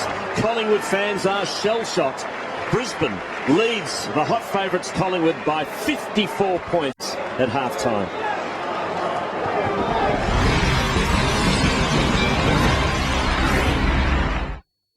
13 months, no deposit, no interest until January 2010. Now at Harvey Norman. Get on the ball and catch this incredible offer in-store now. Monthly repayments and 30 months, no deposit, no interest until January 2010. We've got it all ready to roll. A huge range of big screen home entertainment and household appliances, computers, home office and mobile technology, furniture, bedding and bedroom furniture. Plus 30 months, no deposit, no interest until January 2010. But hurry, limited time only. Go Harvey Norman. Where have you been, my blue-eyed son? Where have you been, my darling, you're the one? I stumbled on the side of 12 misty mountains. I walked and I crawled on 6 crooked highways. I stepped in the middle of 7 dog forests. I've been in front of a dozen ghost ships. Introducing the all-new Triton VR. Better at getting the hard jobs done. Mount Everest is the highest mountain on Earth and the most deadly. Over 80% of people who attempt to climb Everest fail. Over 200 people have died trying. That is why it is so remarkable that Eric Weinmayer climbed Everest. Because Eric is blind. At Challenger, we have the same kind of dedication to investing. Challenger. Investments, mortgages, possibilities. You could choose any number of places for your ski holiday.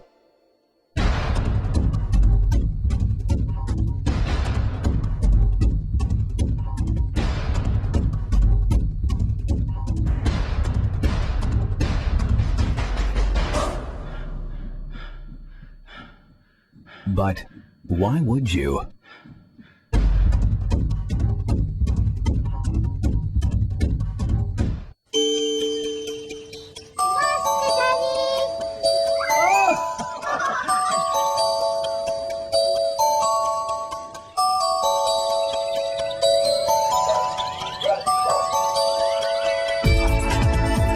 Your life can't wait, but your TV can.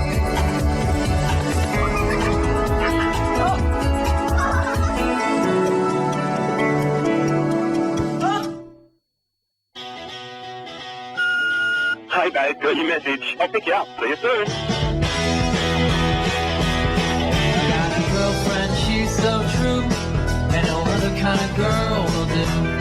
But she'll always be good to me, always be good to me, always be good to me. With Australia's first 5-year warranty with unlimited kilometres, there's no stopping the all-new Hyundai Elantra.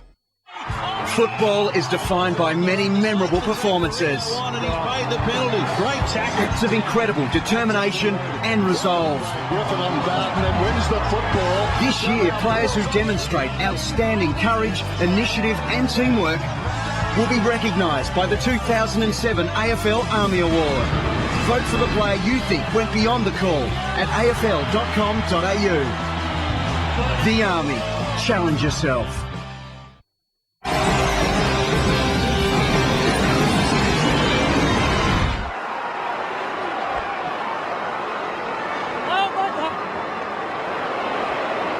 So we start the third quarter. The Lions in front by 9 goals. Brown did knock it out under umpire instructions. Power against Thomas. Little soccer off the ground by Thomas.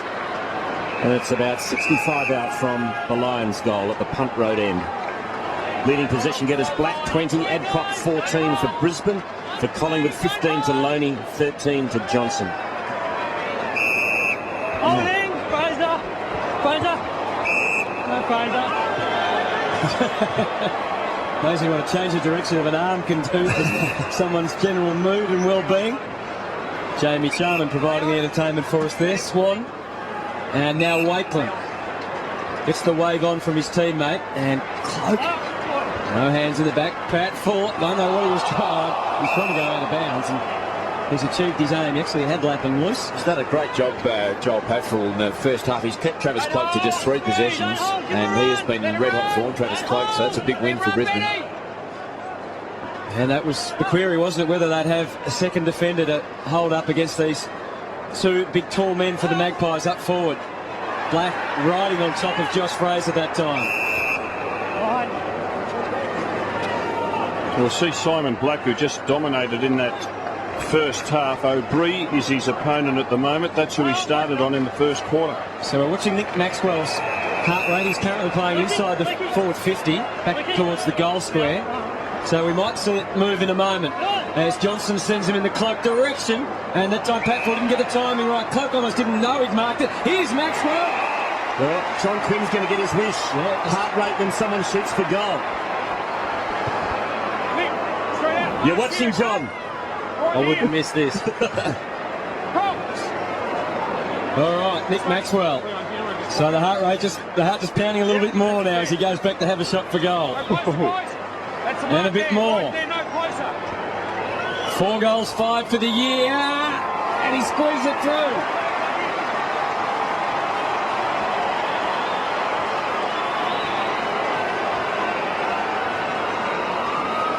So the heart rate does go up when you've got a crucial set shot for goal, Luke Darcy. Yeah, it does, and it would have gone a bit more if it had hit the post too, I think. But yeah, it was. There's no doubt that extra bit of pressure, and you can feel it as a player. The adrenaline goes through the body. Even a set shot 20 or 30 metres out directly in front, that's probably worse because you expected to kick it. But he was good enough to go back and do it. Well, Mick Malthouse has started him deep. He's right in front of the goal umpire. Rocker just in front of Maxwell. But this is where the Pies have to start to win some clearances. Simon Black just been outstanding. Jarman first hand on it again. Knocked forward by Clark for Collingwood. Adcock for Brisbane. Head over the footy. Clever tackle from Clark.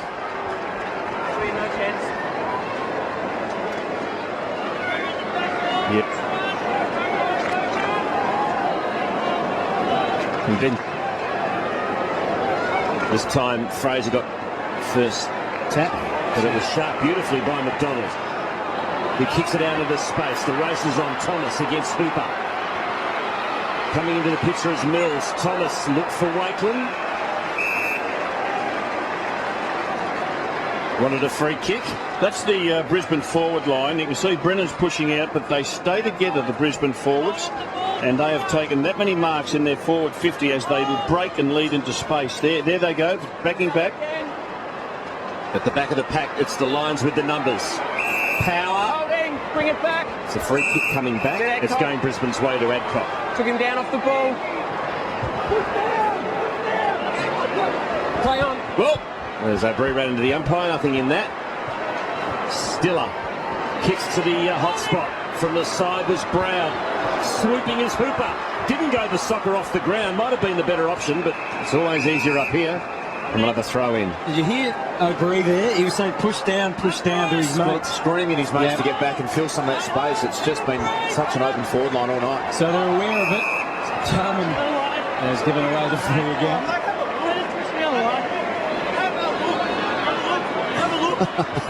Have a look. Yeah, the funny part is they never ever look, Wolsey, no matter how many times you say it. Swan around the line for Didac. What's he like, Luke? Jarman as an opposing ruckman. It's great to play him because he's just, every time you walk past him, he's going to give you a physical contest. He loves to take your eye off him. He's going to try and knock you over. I love the way he plays. He shows plenty of aggression and just always in the contest every time you play against him. You're playing Brisbane again this year? Hopefully in a final, Hutto, would be nice. I was just checking to see whether your opinions were being influenced by what you had coming up. O'Brien for Johnson. Hooper tried to scare him out with a funny face there. Didn't quite work. Johnson sits it up to full forward. Maxwell again, and again Drummond just testing out the legs. You don't think Luke will be playing on him next year, Hutto? Oh, it's just in the immediate future, Stephen. Writing him off. Some. Another chance here for Collingwood. Boy, they need some goals and they need them fast. Rocker. couldn't quite split open the pack. Black fed it out. Handball in the power direction now. Good pick up under pressure. And a good handball to Notting. He threw it on the boot. Brown against Prestigiacomo. Brown, great tackle, Presti, but couldn't hang on. Now how about that for a 25-metre handball to Hooper, who broke the Thomas tackle. He's away. He goes short to Copeland, no mark. Hooper follows up. Hooper can kick a magnificent goal here. It's coming back. It's a ripper. Oh, it's one of the goals of the year. The first, a second, a third effort. That is magnificent football from Ryan Hooper. Well, he just kept going, and his follow-up work. This is a terrific shrug off by Brown, and then the big handball to Hooper. Again, they look to bring it in the middle of the ground. Desperate effort by Thomas. The little fella keeps pushing up, outside 50. And on that left foot, he's able to bend it back. You reckon Jamie Charman was, what was the word you used earlier, Wolsey? Knackered. That reminded me of Ray Gavlik. Bit of a different size.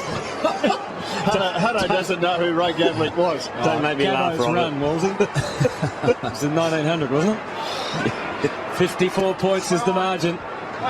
Bree and Fraser, but it's Black. He's just showing them a clean pair of heels and hands all night out of the middle. Bree with McGrath to deal with.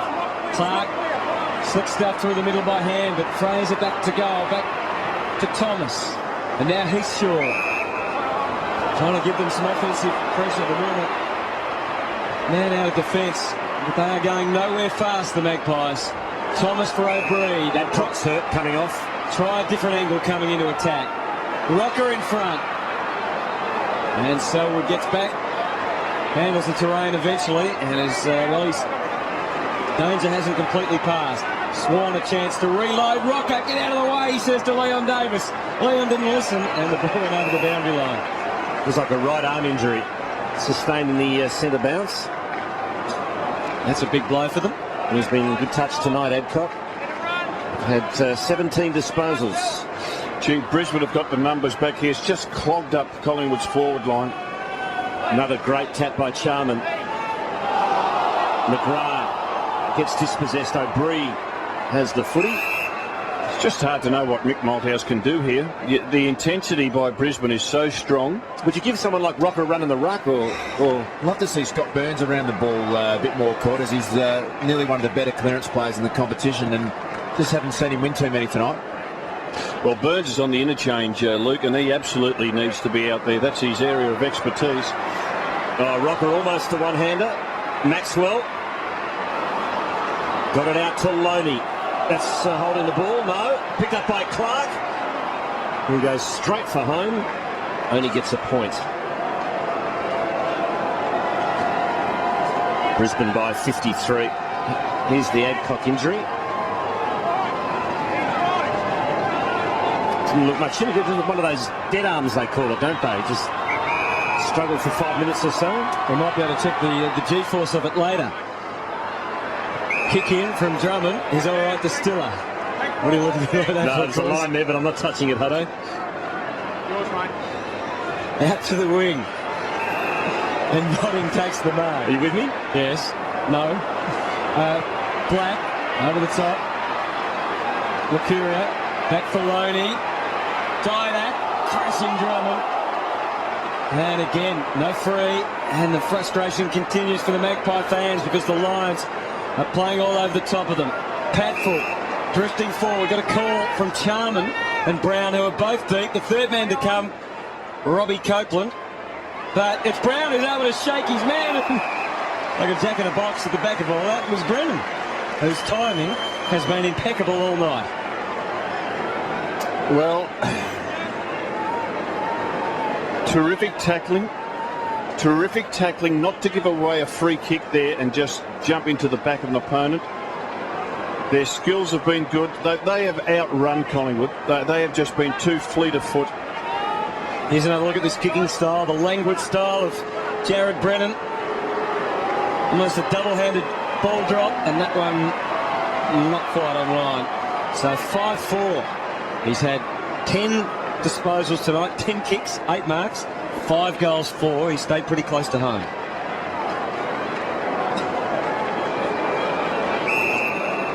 So the Lions by 54, which was the lead at half times. Johnson pumps it long to the wing. One-on-one contest. Shaw hasn't got many mates in support though. Burns was one. Good contest with Lappin. Somehow spills to Loney, who chips, looks for Cloak. Patfell's done a wonderful job on him. And they'll have a throw in. Patfell will be more than happy with that result. I think Collingwood need to at least kick 3 goals or get 3 goals back to give themselves some hope in the last quarter. It's a long way back. Probably need to score one in the next couple of minutes and maybe put 3 unanswered ones on the board and give their supporters some sort of hope. Riscatelli. Cloak tries to knock it forward. Loney's there, has the ball pinned to his chest. Just look at the numbers around the ball. Brisbane just repeatedly get numbers back in their defensive half. I really admire Lee Matthews, what he's done with this young Brisbane team over the last couple of years. Now, half of the players out there are unknown, but he's just given youth every opportunity and encouraged them to run, move the ball quickly, handball, be direct, and if you take your eyes off the ball, you won't stay out on the ground. Black didn't get the free, but Brisbane get possession. McDonald to Mills, back to McDonald. McDonald does the unselfish thing, look for Brown, couldn't find him on the full. Brown will keep the ball alive.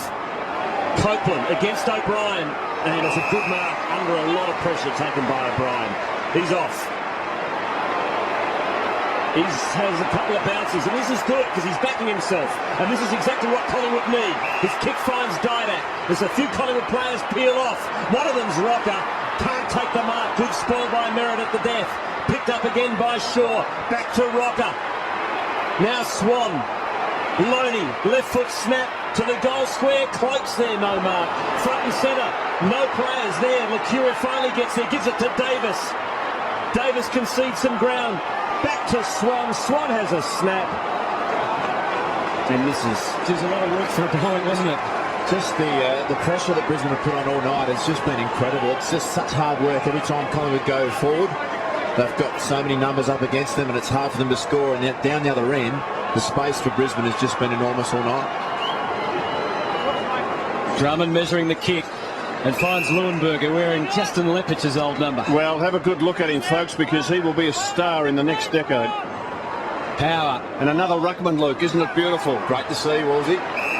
This is Lappin. Been very good, but just not as influential as he has over the last month or so for the Lions. His 12th possession, placed for Brennan, who knew that Goldsack was there with him, and he was trying to get up with some tricks. I'm not sure what he had in mind, but who cares? It's great to watch. I don't reckon he knows what he's doing. Adcock back on, had the arm bandage. She's ready to go. Well, that is a big boost for the Lions. Let's have a look at Leuenberger. He's going against Richards, and he's shoving him out of the way. Richards takes the honours, and Black shows them how to do it. Brennan! He's uncontrollably in control. He's kicked 6.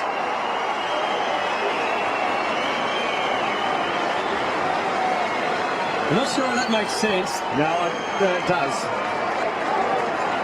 This clearance again from Simon Black, that's clearance number 10, and just sets up your forwards. Jeez. The world record is 18 for Sam Mitchell in 2003 against Collingwood. Yeah. And he's on track to maybe knock that off tonight.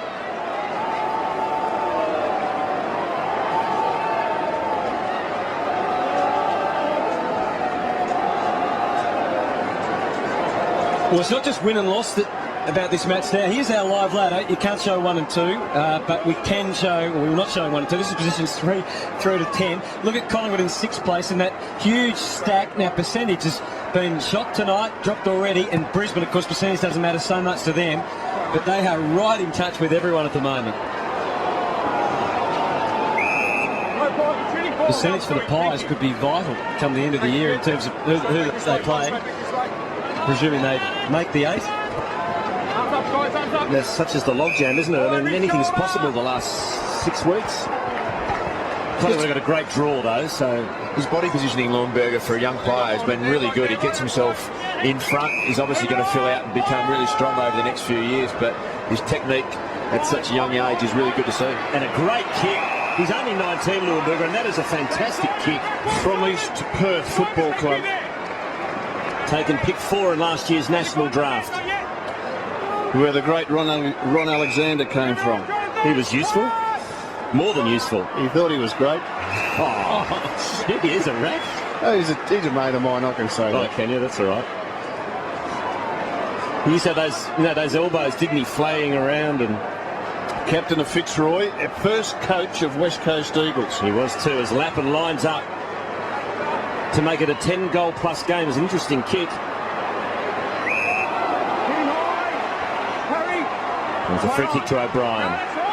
So he plays on and he chips short. And he finds Loney, who's getting plenty on it. That's number 21 to Wakeland, who's forced to U-turn. And kick to the other back pocket and find Didak. 10th touch for Didak. He goes short to Thomas. And Lockyer, who has been, by his standards, very quiet tonight, taking Lockyer. This is just his 7th touch, averaging 23 a game this year. So he's been well tagged out of the match. And they've just had to creep the ball along the boundary line, the Magpies. This is about the 4th little chip pass that they've got near the boundary line. Brisbane have got players again back in the defensive 50. Shaw looks for Loney, but he telegraphed that pass and Notting nonchalantly handballs over the top to Riscatelli, and Brisbane are away. Straight down the middle they go again. Notting for Leuenberger. Leuenberger almost the one-hander. O'Brien against Brennan. No free kick. Dangerous scene here for the Magpies. Oh, Brennan fed it out. It's a throw, says the umpire. 50 metres. It was a throw. Let's go. Oh, the Collingwood fans who are just hanging on by the skin of their teeth in this match will breathe a huge sigh of relief, and that's an excellent decision from the umpire, who was in absolutely perfect position, Michael Vozzo, and a top decision, and it saved Collingwood 6 points. Yes, there might have been a few on their way out the door, I think, Magpie fans. Johnson for Heathshaw, bustling through half forward, digging deep, but McDonald's in the A position. Didak try to invent a mark there. Where are they going to find a goal from, Luke? They've kicked 4 goals, 10 tonight. Yeah, it's just, I mean, you're probably right with that last goal from Lappin. That might have been shut the gate. They just need to get one from someone. Didak from there, I'd love to see him push up in the midfield and maybe run forward and kick a goal. Rocker's being well held by Merritt. Here's a chance now. Begley, though, had time to recover and find Hooper through the middle. Possession 14 for the Hooper man. Look at the wave of Brisbane runners. Here he goes again. For Adcock, he's still running, Hooper. Might come back to him, it does. His 3rd involvement in that passage of play. I think he's out of it now. Just a wave of runners. And Rose turn to kick another goal. Impressive stuff. They're lining up.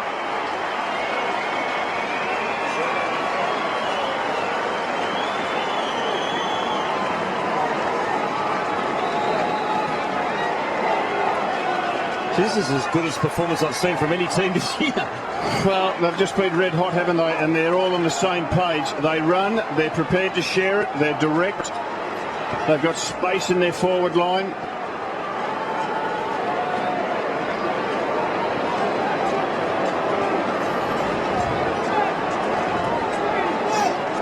Really interesting there, having a look at Notting. You know, his distance up to 7.6k, but he's really starting to up the sprint areas up to 1.6. A very impressive effort. I think that was 0.7 at half time, so he's doubled his sprint effort in the first half in this early in the third quarter. Yep, so he's sprinted virtually a kilometre in his 3rd turn, has Tim Notting.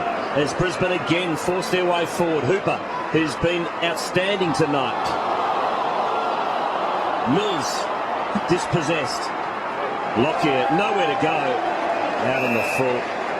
It is Brisbane by 64 points. Who would have thought? As Notting again sold the dummy. Now kicks to the hot spot. Looks for Leuenberger. Couldn't take the mark. Copeland fell over at the crucial moment, but did get the handball out to Adcock, who snaps towards goal. And it's another one for the Lions. It's raining goals for Brisbane. Beautiful handball from Copeland, who did well on the at ground level. And Jed Adcock, who's also had a wonderful night. It's all happening for Brisbane. Tim Notting's going to wear a GPS thing every week, I reckon, the way he's played since quarter time. He has played the house down, Hutto, and so's Jed Adcock. We had the heart rate monitor on him, the first player we looked at. Been really impressive to watch him up close. He's got great players in Lappin and Black around him, but he's been great. Really interesting there having a look at Copeland. Again, 7.5, but look at the sprint. He's up at 1.5. So it's not just about one player doing the work out there. They're all running hard. Well, looking down as we are here, you can just see that because it's just a wave of maroon going forward. And Collingwood, they are being shown up with this quick running team. Carlton's performance last week not looking quite so bad after Brisbane's effort here tonight. And you raised a good point, Hunter, when we looked at that live ladder. I mean, percentage is going to play a big role for Collingwood come round 22, and this is going to hurt them quite a bit. It was 117 last week, wasn't it? Carlton got beaten by. And it's 70 right now. 15-14, 104 to 4-10-34. 70 points behind. Collingwood's biggest defeat this year is just 33 points. That's been one of their strengths. The games that they've lost, 33 points, 20 points, 12 points. So this is an absolute rude shock to the Collingwood players, the Collingwood faithful. They haven't been smashed like this all year. Riscatelli was on for quite a while there. And the danger wasn't covered. McGrath finds a way through. Just couldn't get the ball to sit for him. Eventually, Adcock with a very quick handball. Lappin able to shake it clear. McGrath got around a few that weren't there. And in the end, he just couldn't quite work out where to be. And the Magpies defence able to clear. But this has been hard work for them all night, finding a clear and quick, clean passage out of defence. And it's still an issue for them. Lockyer, who's been in super form this year, but tonight has only had 10 possessions. Thomas trying to dig deep. We know he's that sort of player that can lift his teammates. He cops a bit. O'Brien sets it up. Notting's coming late. They're doing the hard things as well as the pretty things, the Lions. That's it. We've seen that before, haven't we? Anthony Rocker's beaten his opponent, or Travis Cloak has beaten his direct opponent, ready to take the mark, and a Brisbane fist comes from the side. Selfless, playing for each other, and again they just crowd the Collingwood forward line at this stoppage. Thomas copped a nice hip and shoulder from Charman too. Really rattled him. Johnson to Burns. Left foot snap is offline.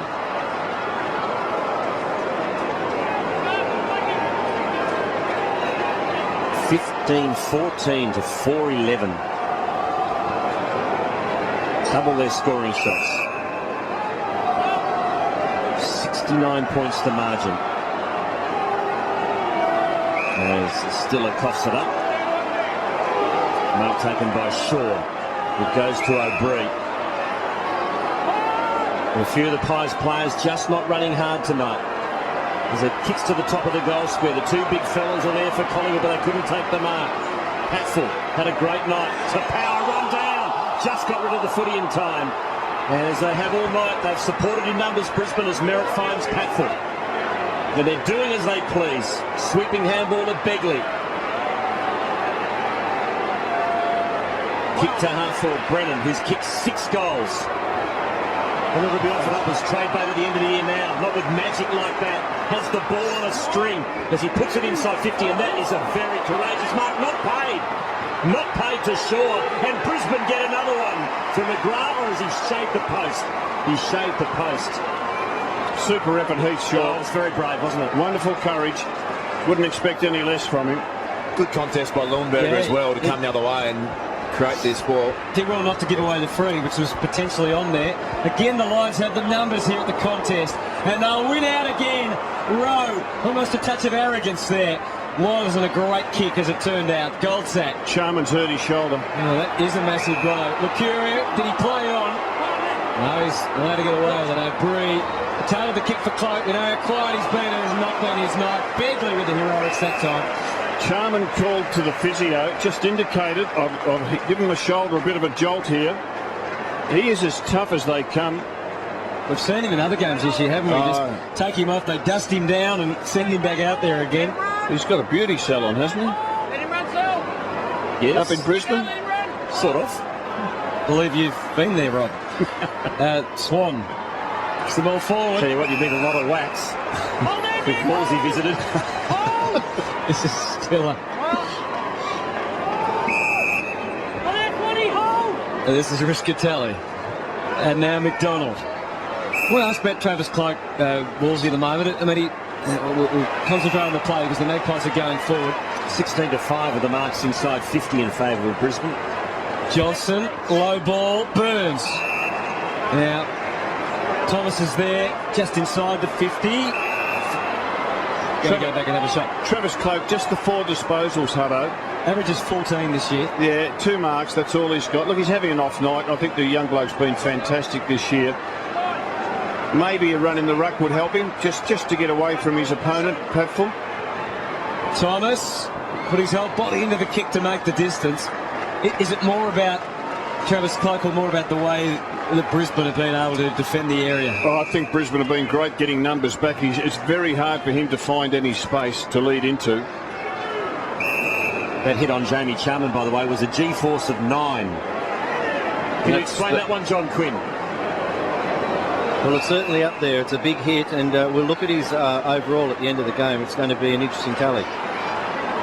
Adcock looks towards Brown over his head, into the pocket. Here's Charman again, another collision coming up. Not a heavy one, though. Brown kept it alive, into the pocket. Hooper!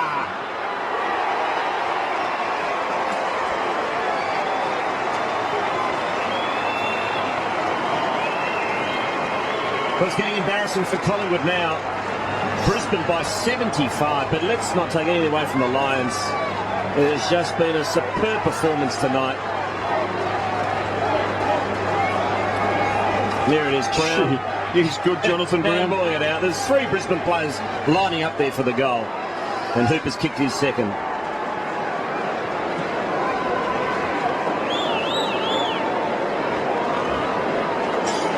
You can see that Maxwell's sprint distance is down, and his overall distance is down as well. You know, it'd be interesting to have a look at their possessions. It's very hard to be playing a defence game, but all down on that side of the ledger. Maxwell 8 touches tonight. 75 points the margin. Hooper with that last goal. I reckon he's going to be a real crowd favourite for the Lions fans at the Gabba. Was there hands? No, there wasn't. He was hoping to get on the end of that one again. This is Goldsack sharing it with Lockyer. Goes for Cloke. Patful just a step behind. That's more like it for Travis Cloke. Fraser working on the 50. Maxwell does provide the target. Drummond's there. And Maxwell drags it down. Rocker in the square on Merritt. Rocker says put it on top of the head down there. That's what he does. And our Rocker might shepherd it through. Well done, Nick Maxwell.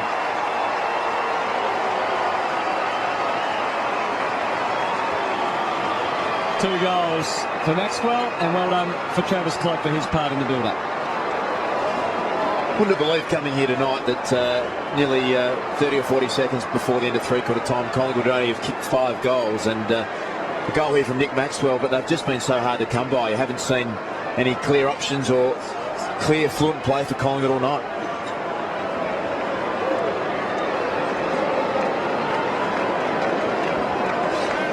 John, which players in what positions received the most hits? Can you measure the G-force hits? Is it ruckman? Is it midfielders?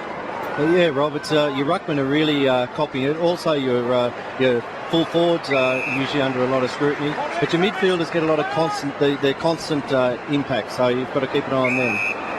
Maxwell's second goal for the quarter. You saw the shot of Scott Pendlebury there too, with the tracksuit on earlier on. They've missed him tonight, so they've been one down for all bar 5 minutes. And that goal of Maxwell was at 26 minutes in between those 2 goals. So a long time between drinks for Collingwood as Brisbane have it back inside their attacking 50. Maxwell all of a sudden down in defence, so he's running hard there as he got it to Lockyer. McDonald will get there first for Brisbane against Didak. McDonald importantly kept his feet, but couldn't quite keep it alive. Yeah, John Quinn was talking before about who gets the most impact. Well, young Leuenberger's just learned a bit about impact, and you'll learn from that. I mean, it's great to see a great jump from Josh Fraser, but he's just got to learn to protect himself a little better in a set of bounce, and caught the nice one under the ribs. And I don't think we've got the G-force on that, but he's still sucking in the air at the moment, Leuenberger. Well, it's the Lions by 69. They've increased their half-time lead by 15 points. There he is. Learned a valuable lesson, you reckon, Luke? It's funny up here, isn't it? But it's not too much fun if you're Leuenberg at the moment. But he's a beauty. I mean, he's just got so much talent, and he'll learn from that. It's good experience for him, and he'll be back in the last quarter bigger and stronger than ever.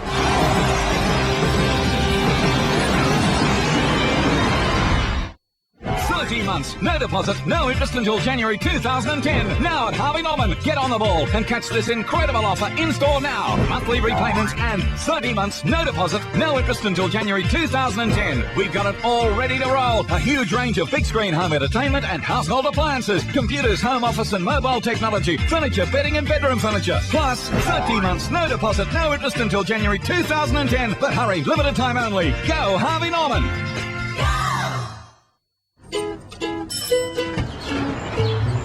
Hi, Dad. Here's your dinner. Thanks, Mum. I'll see you tomorrow.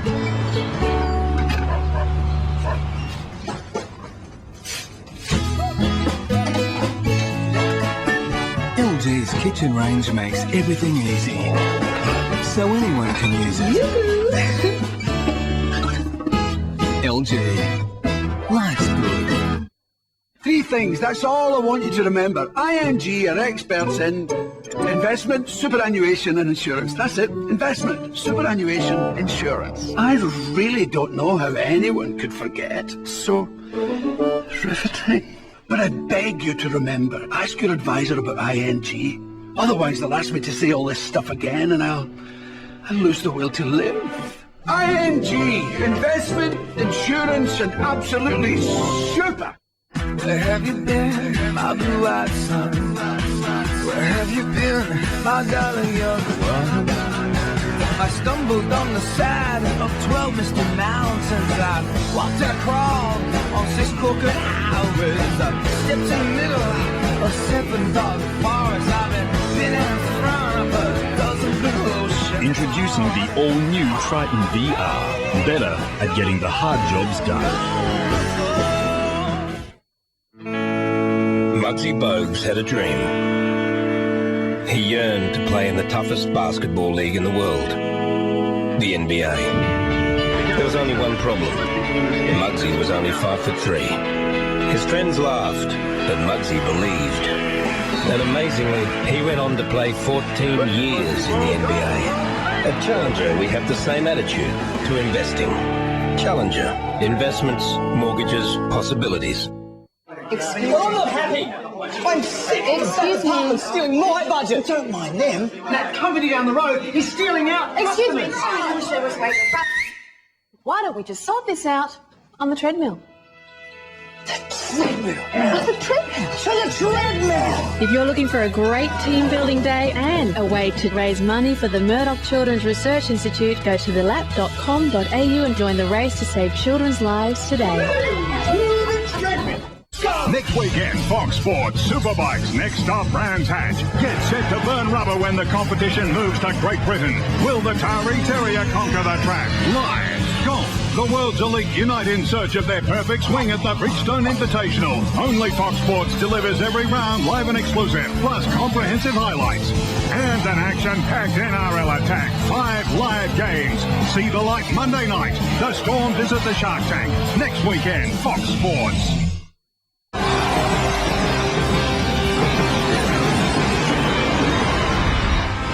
And at 3/4 time, Brisbane leads by 69 points, 16-15 to 5 goals, 12. Brennan 6, Brown and Hooper a couple each. Maxwell the only multiple goal scorer for the Pies. Black has been superb. He set the game up with 24 disposals and 10 clearances so far.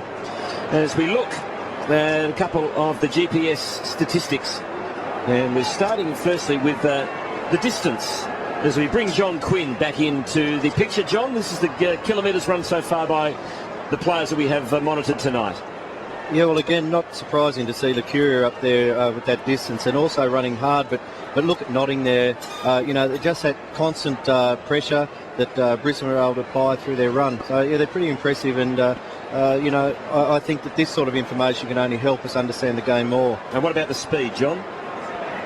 Well, when you look at this here with the Brisbane Lions, there's 5 of them up there in that top group.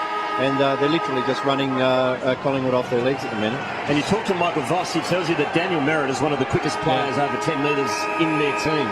And those figures indicate that, don't they? The other thing that was interesting is the distance that Merritt has run at full back. It's far more than I would have thought.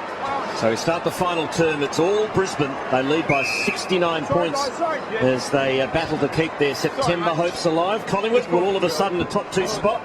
It'll be the last thing from their minds. And Nathan Buckley, will he play again? That is the big question. Collingwood have got Rocker and Cloak out at half forward, going to them now. Cloak, and not quite on the second bite. Selwood puts the head down and tries to break the tackle unsuccessfully. Cloak has another dip at it.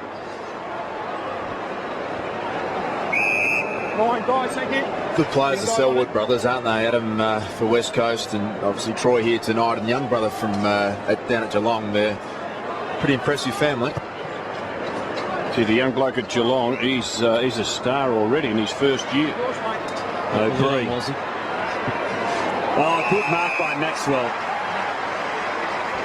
He's kicked a couple. Should have 3. He was the one that gave off the handball to Rocker, wasn't he, in the opening minute? Yeah, so he should have 3, but he's kicked a couple. Here's his heart rate as he's going to shoot for goal. So let's see. Got up to about 169 last time, automatically gone from 147 to 161 as he shoots for goal. Right through the middle, Maxwell's got his 3rd as it hits 167.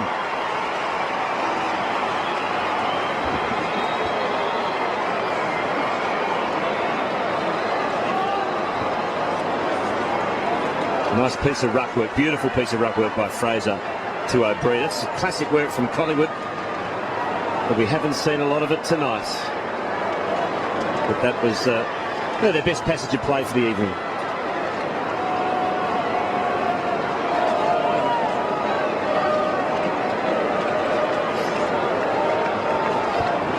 John, looking at those figures, it surprised me that we've got defenders on the last line, like Merritt, running almost the same distances as midfielders. Yes, Rob, when we first started getting this information, we were a bit surprised too that midfielders tend to run a little bit more. They run about 13.2.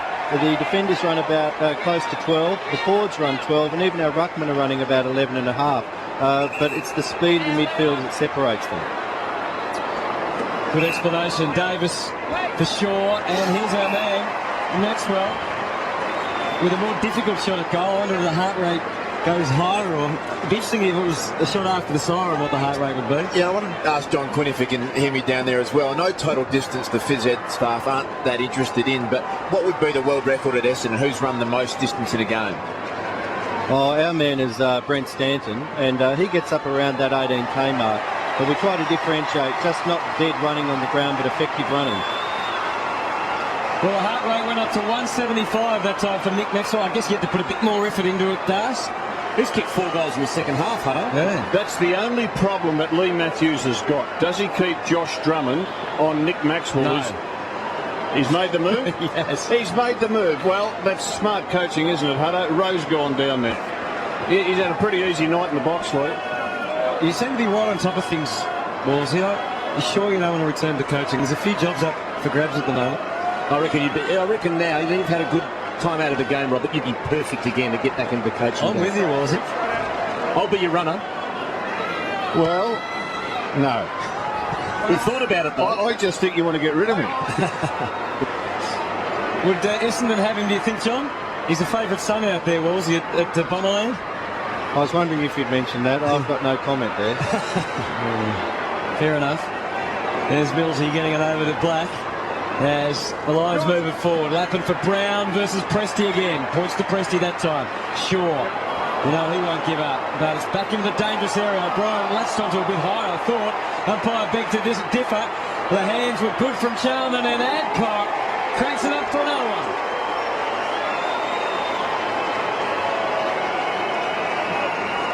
He's had a ripping night, Jen Adcock, hasn't he? 24 touches, 3 goals. 3 last week, 3 this week. 9 inside 50s. Going to be hard giving away the television tonight, Rob. Well, gee, there's 8 or 9 Brisbane players who've just been fantastic. We've only got one.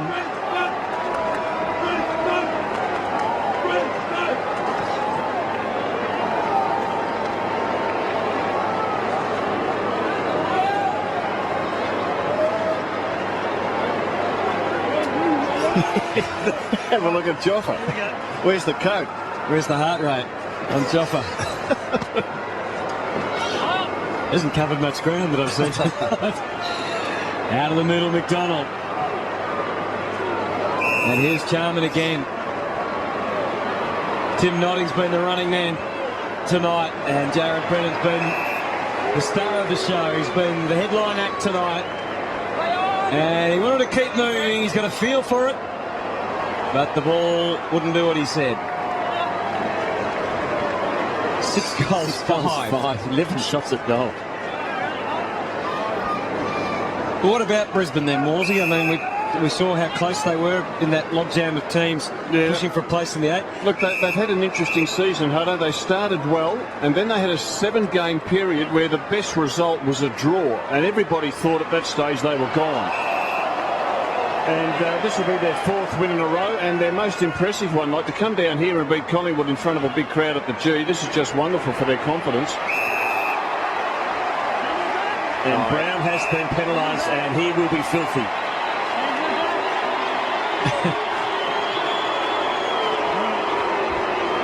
Look pretty good from here. What about that for a hand in the back first? Well, that's the rule, isn't it? So the umpire was spot on there. Didn't argue. As Cloak has it on centre wing. Margin 64 points. Brisbane's biggest lead in the game has been 75. Bridak's been quiet. And a few mates. O'Brien. Long kick into the pocket. Rocker sets himself.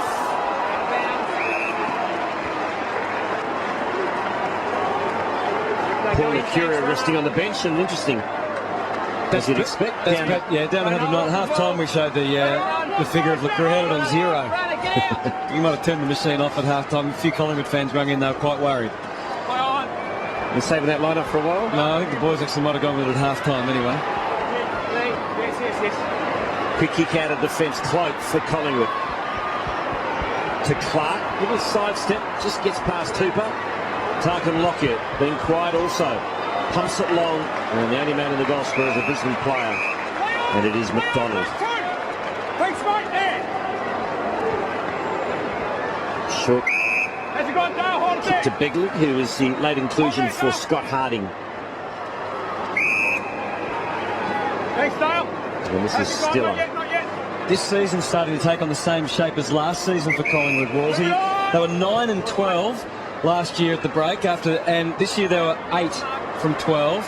And last year they had a run where they lost 5 of 7 games. If they lose tonight, which it looks like they will, it'll be 3 of the last 5. Yeah. They came back and won the last 3 going into the finals last year before ultimately falling to the Dogs.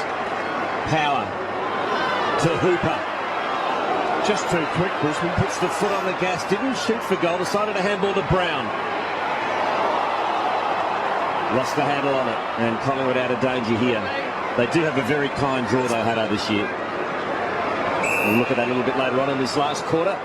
As Swan hits up O'Brien. You've got to win the games, though, quarters. I mean, as you said, they do have a very kind draw. A lot of people would have marked this one down for a win. At least a few weeks ago.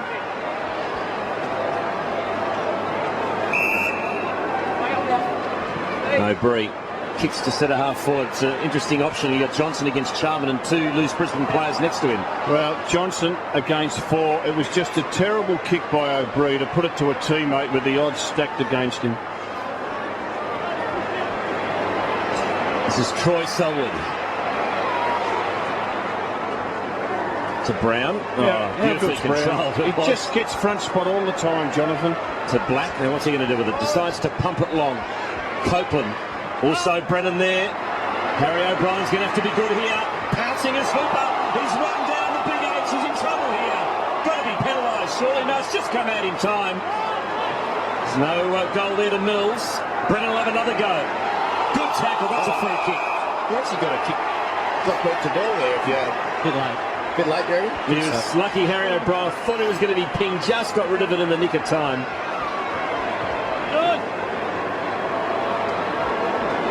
And no doubt about this free kick. You might got a point there, Luke. Actually, you got a point. Goes to half forward, but again Brisbane win out. Merritt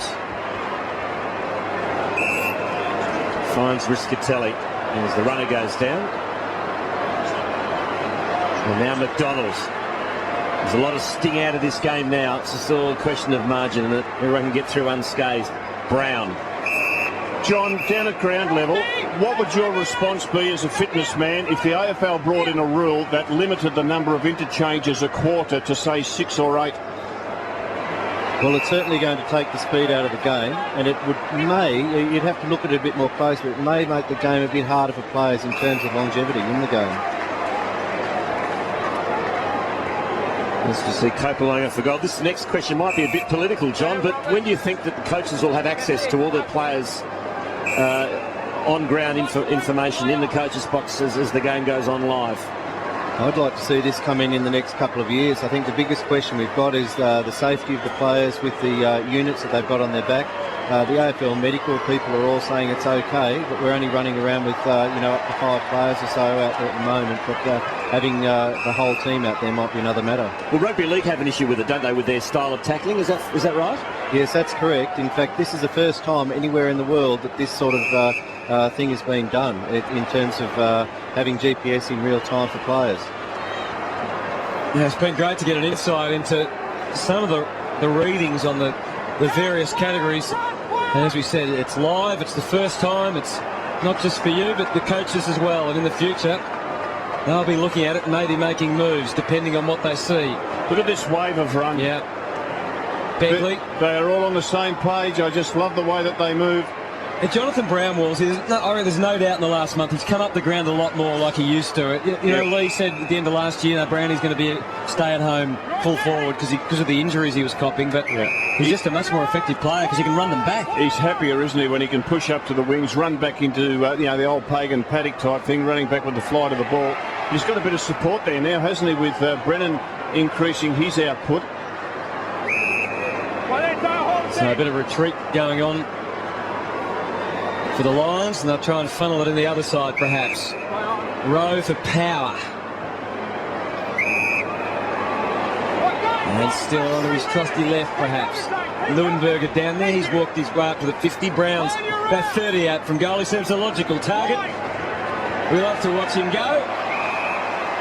Just followed him then, Hutto, and the work rate that he put in at this stage of the game, they're obviously going to win this by a huge margin, and you can see how hard he's blowing. I mean, he just ran Simon Prestigiacomo in a figure of 8 for about 100 metres, and you can see how hard he's working at the end. It's just so impressive for someone that size and how hard he works. Well, he was quoted in the paper today saying he's finally got a bit of a fitness pace this year, and only the last 4 or 5 weeks he's really felt good about himself again after those couple of lean years. And I'll tell you what, one of the favourites for Coleman, best, isn't he? Coleman medal as well, lining up for his 3rd for the night. Chile wasn't quite good this week. Obviously not. Well, he's on the road, of course, so much harder. Good point. Take away Chile, perhaps not as good as Kylie's at home. Didak goes inboard. We'll have a look at an interesting stat in a moment on Jamie Charman and the amount of hits he's taken in this game. Speaking of hits, Mercuria gets wrapped up. Fraser fed it out to Lockyer. He's tackled by McGrath. And it's still alive. Out to Hooper. Breaks the tackle. Hooper back inside 50, and Brennan lost his footing. There's O'Brien, clears for Collingwood. Long kick. It's a good one. To Shaw, to Burns. With Shaw riding shotgun. Lays the Shepherd. Now receives the handball. O'Brien throws it onto the boot. Cloaks there. Got front posse. Couldn't take the mark.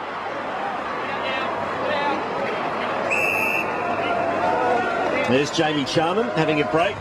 Now explain this, John. His biggest hit in the game has been a 10.3er. Yeah, well, it's certainly a big hit. I'm surprised by it, in fact. I wasn't expecting any of the G-forces to be over 10. All the data you've got to remember, isn't in a competitive setting. And we weren't really expecting it to be that high, so it's a big hit, all right. So this is the first time, really, we've seen accurate measurements of G-force. We've seen some of the other measurements that you get later and you can download on a Monday, but G-force isn't one that you've been too familiar with, so you're surprised by how hard that hit is? That's right, and any of the literature that I've read, I've understood that, you know, you'd be expecting that sort of hit from a rugby league forward, not necessarily in our game. I suppose the other question is who's he actually hit? I'd be interested what their G-force was. Look at that. Showtime. And I reckon he had a smile on his face too when he took it. Showtime. Well, that incident with Chan was probably when he hurt his shoulder. Just in front of us on the wing. Yeah. This young man with the football, have a look at this. He's having the game of his life. Right there, Harry. I wonder if he's got a tally. Hello. 6 goals, 5 so far to make it 7.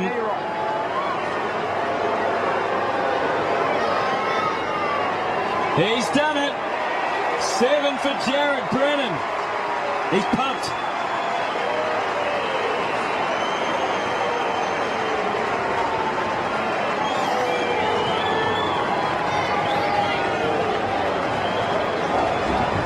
A whole different proposition playing the Brisbane Lions with this bloke in this sort of form, with the talent he's got. It just takes pressure off Jonathan Brown, brings Ryan Hooper and these guys into the game, and he is an absolute talent. Great to see it tonight.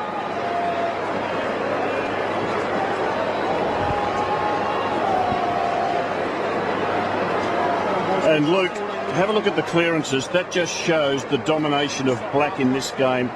He has just absolutely set his team up with his first quarter performance, and there's the contested possessions. Black 17, the next one is 8. It just shows the value of him. And Black's had 30 touches overall. Gee, it was trade bait a month ago, Jared Brennan. Would you be trading him now, Rob? No, absolutely not. I don't know what they've done to him over the last few weeks, but with someone with that much talent, and I think he tries pretty hard and trains hard. You know, it's just taken him a little bit longer to do these things consistently well. Look, Darryl White is a good example. Darryl White, excited, teased, did all those sort of things. Took a while to find a position for Darryl. He ended up playing as a defender in 3 premierships. When he came to the club, who would have thought that? So you've just got to be patient. Jared Brennan playing his 54th game tonight. And it's by far his best. And down the other end of the ground, Paul Licuria will have a shot at goal. He's had 12 shots at goal, Jared Brennan. 7 goals, 5. Clement and Reece Shaw, really the only main two to come back into this Collingwood team. Obviously, Buckley, they're hoping they can get back. Well, Clement's having a run for Williamstown, isn't he, this weekend? Clement's only played 5 senior games this year. Buckley hasn't played any. It's, from the 2 leaders, a lot missing. So Licuria has missed. So his heart rate a lot higher, wasn't it, than Nick Maxwell when he had the shot for goal. Beautiful kick by Rowe, spots up Noddy. He's also had a big night. This is his 22nd disposal. And he shorts it. And he finds Stiller. Constantly look inboard. Kicks in the Copeland direction. He just bangs it forward. Brennan, he weaves some more magic here. Paddles, now gets it. One-handed, if you don't mind. Keeps it alive to Lappin. And Adcock will line up for his 4th.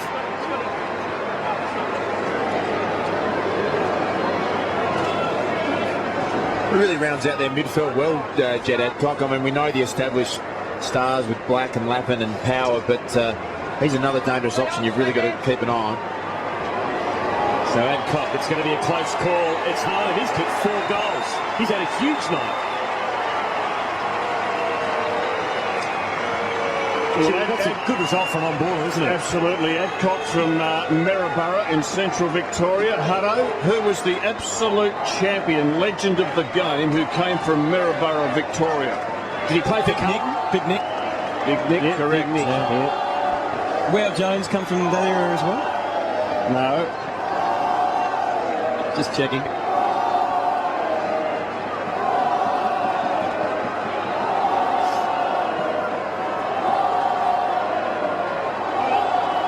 What a night for Jed Adcock. 26 disposals, 3 clearances, 4 goals straight, 9 inside 50s. As Brisbane lead by 74. Goal-kicking midfielders, aren't they? Super valuable. Patfull kept it alive.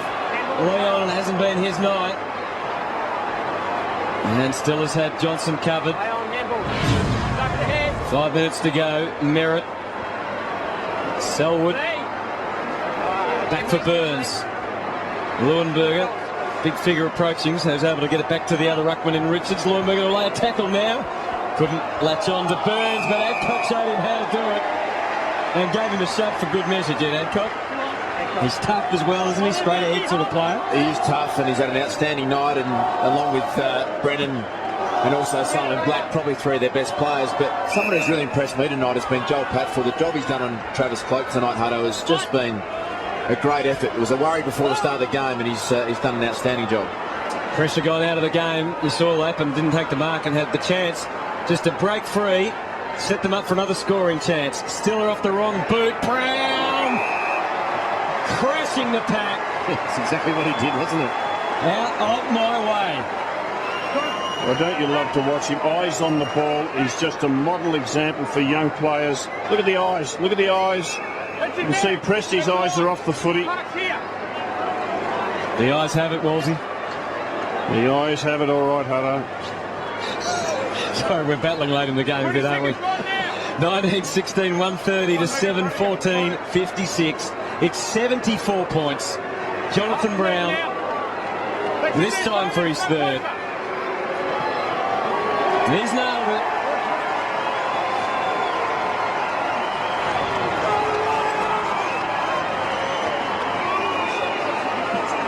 It was interesting to hear Lee Matthews speak earlier in the year about Jonathan Brown, and as Wolsey said, his courage is almost peerless in the competition. But Lee Matthews said, at times I'd love him to actually have a look, because he's going to kill one of his teammates at some stage. He just is so fearless, and he backs back so hard.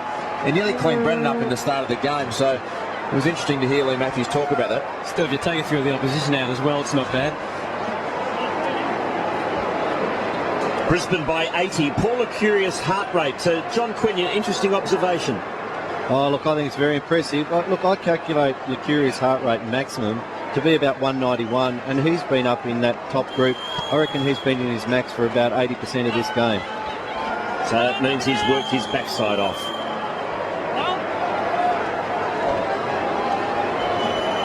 As the Lions work it, the Magpies work it forward, but the Lions defence again up to the task. Running in numbers, linking up as Merritt kicks to half forward. Mills against Maxwell. He's got 4 goals next to his name, Nick Maxwell. So he can't complain about his output tonight. Luke Power. Clever kick around the corner to Hooper. He's looking for Brown. It was a clever kick. And there's a whistle here. It's a free kick going Collingwood's way. Not quite sure what it was for, but I don't think Jonathan Brown is either, actually. Prestigiacomo's happy to take it. Swan in the back pocket. Mine. More towards Thomas. And it's been a filthy night for Magpie fans. They would be absolutely shell-shocked, just wondering what's going to happen now the last few weeks. Talking up the top 2. Now all of a sudden, top 4 would be satisfactory, wouldn't it? Well, the other teams in the 8, I mean, it's fallen for those teams that are in form now, isn't it? They're making a bit of a charge, like St Kilda, and find themselves in the 8 tonight, or at the moment anyway. Well, St Kilda's won 5 of their last 6, Hutto. The one that they lost was against Collingwood, which they're still kicking themselves for, because I think they should have got it. Could be a telling result later in the year, couldn't it, for both clubs? Stiller not penalised, though. Bree was on the line waiting to come on, just couldn't get on the way the tackle. Mills cops and takes a lot of the punishment. An important player in the link. Power's been great again tonight. 26 possession. Rescatelli wants a turn. Great goal. And he takes it.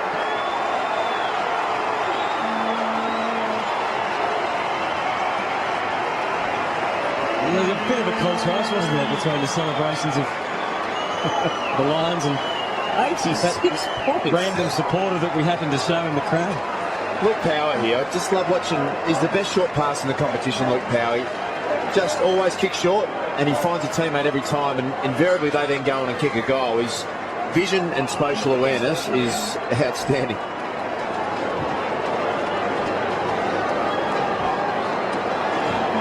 And sometimes football sucks. Collingwood's percentage, well, it sucks tonight in what's happened to it. That's down to 100. It's taken an awful battering. They were coming in tonight 106, basically 107 their percentage. It was equal with West Coast going into the weekend, and the West Coast, sorry Luke, have had a big win last night, and Collingwood have been smashed tonight. I know how Joffa feels.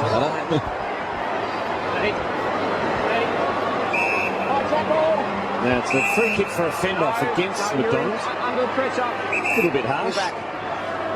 The opponent's going the other way now. That was for the free kick. Thought it was going the other way for a second. So McDonald's got it. Off to Stiller. Now Luke Power. This is his 27th disposal. Black leads with 30. Adcock 27. Power 27. Although Breeze got 28 and Shaw 27 for Collingwood. Charman along with Black helped set this match up in the first couple of quarters. Back inside 50 Brown. Slick hands to Hooper. Hooper's got 3.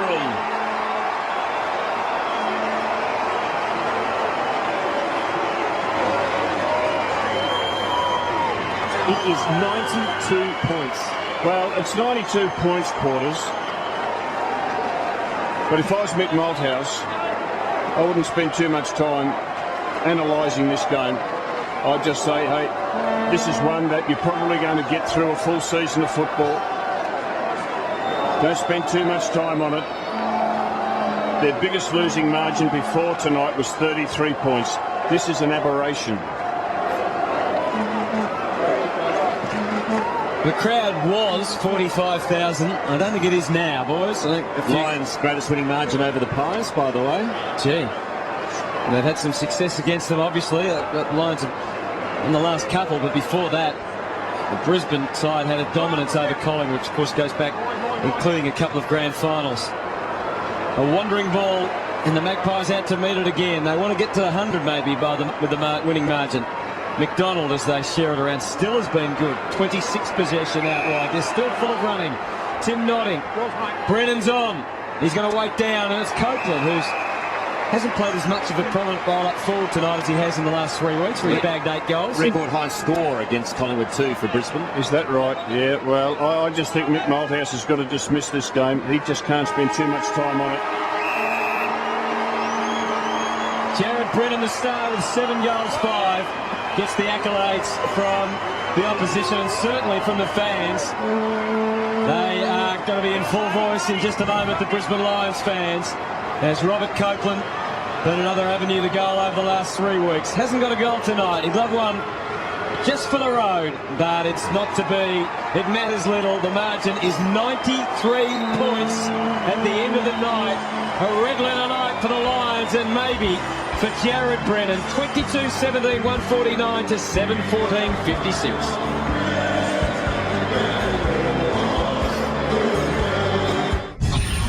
This has been a Fox Sports presentation. This program brought to you by Harvey Norman. There's a store near you. Bunnings Warehouse, where lowest prices are just the beginning. And Bottle Mart. Chances are there's one close to you. AFL, it's down to the business end of the season, and Fox Sports has got you covered with 4 live games every week. This August on Fox Sports.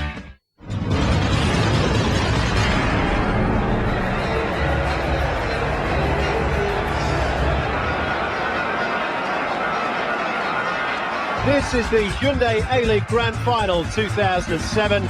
2 clubs from 2 states who have as intense a rivalry as any in the country, Victoria and South Australia. It's Melbourne Victory versus Adelaide United. The title of Champions of Australia is the prize. Here's Owens with the free kick. Mike Brentford, Nathan Burns, all missed it together, and then the second follow-up, you might get a third goal. Well, Melbourne survived somehow. Now Fernando with the audacious little chip.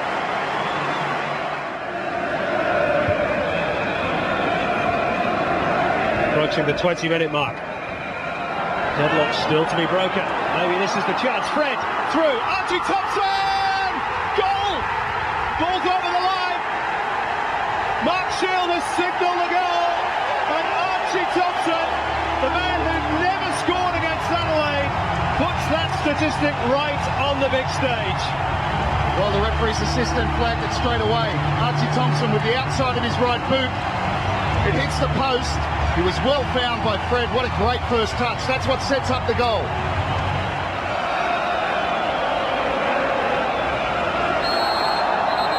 Well, in what has been a cage opening as Ross Aloisi gets a yellow card for a challenge on Fred. He's not happy about it. Kevin Muscat gets involved. You'd have to say in the opening 20 minutes, Melbourne had made slightly the better start. They looked more dangerous. Aloisi, frustration. Comes in late on Fred. Studs went up, maybe a touch harsh for Aloisi. Mark Shield right there on the spot.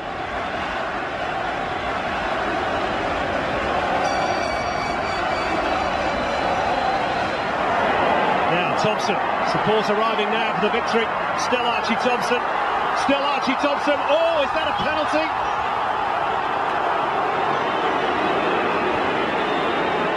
Well, I thought he should have pulled his trigger.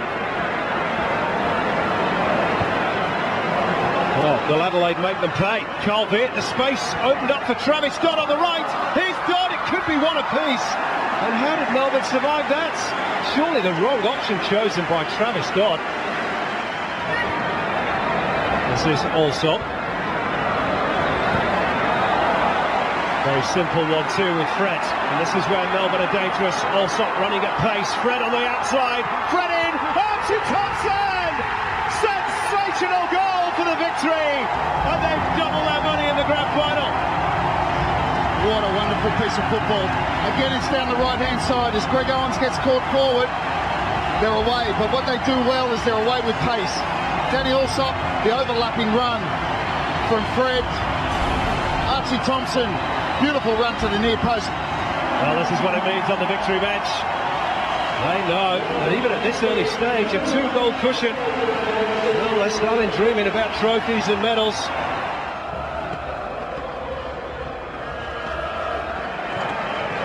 Yeah, Brebner's been caught very late, and Ross Aloisi, well, he's already been booked, and it goes from bad to worse for Adelaide United.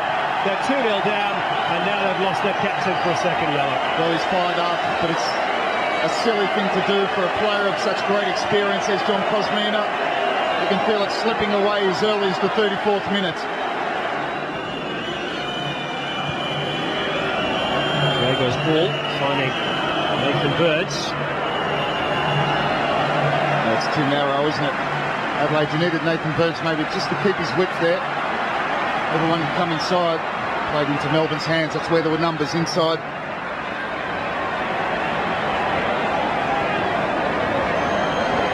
Muscat. Oh, lovely ball from Muscat. Thompson again. Archie Thompson! 3-0! And maybe that will bring the championship to Melbourne.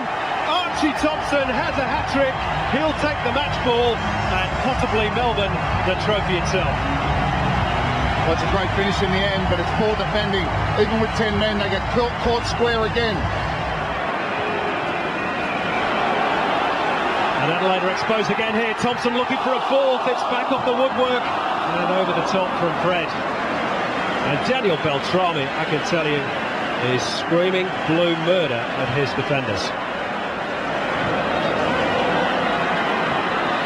Thompson slips it through, also, and then Fred with the follow-up. Back off the woodwork again, the second time they've hit the frame of the goal in the second half, and Adelaide clinging on.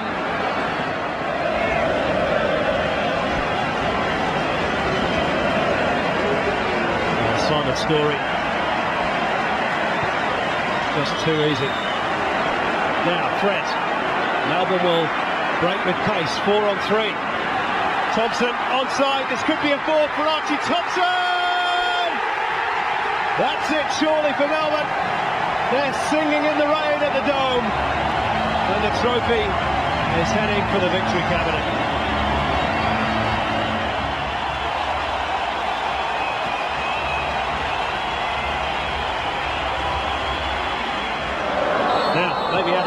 one back here, but the flag's gone up. Nathan Burns won't count. Oh, Adelaide have to keep it together here. Well, the fans are baying for Mark Shields' blood.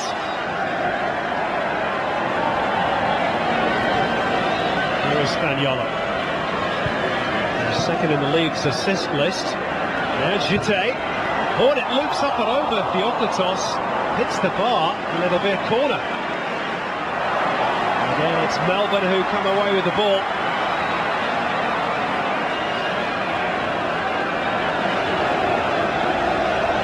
Danny Allsop. Now Muscat. Robinson. Now Fred. Allsop darts towards the near post. Thompson! Well, the ball is just glued to his boots, and glued, it seems, to the back of the net. It's 5 for Archie Thompson and Melbourne. Well, this game's going to a lot of places around the world. There might be a few clubs that are watching this performance from Archie Thompson. It's 3 against 3 again. It's Fred. Robinson left. Allsop right. Danny Allsop. Well, it just won't go in for Danny Allsop. Well, now is the moment the Melbourne fans can show their appreciation to the man who has literally won the grand final for them. Single-handedly. 5 fabulous goals. Take it now, Archie.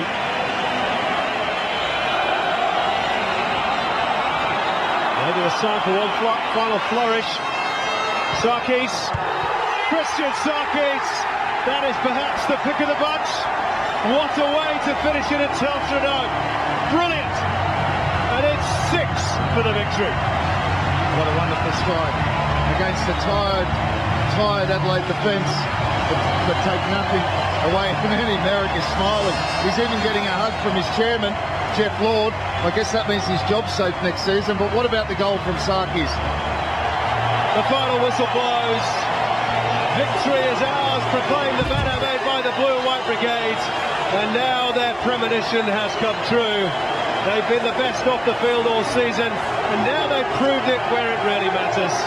Melbourne, the football capital of Australia, and the champions of Australia. I predicted this morning in the paper that I'd get a hat-trick. I usually say that, and never happens, and to happen on an occasion like this is incredible.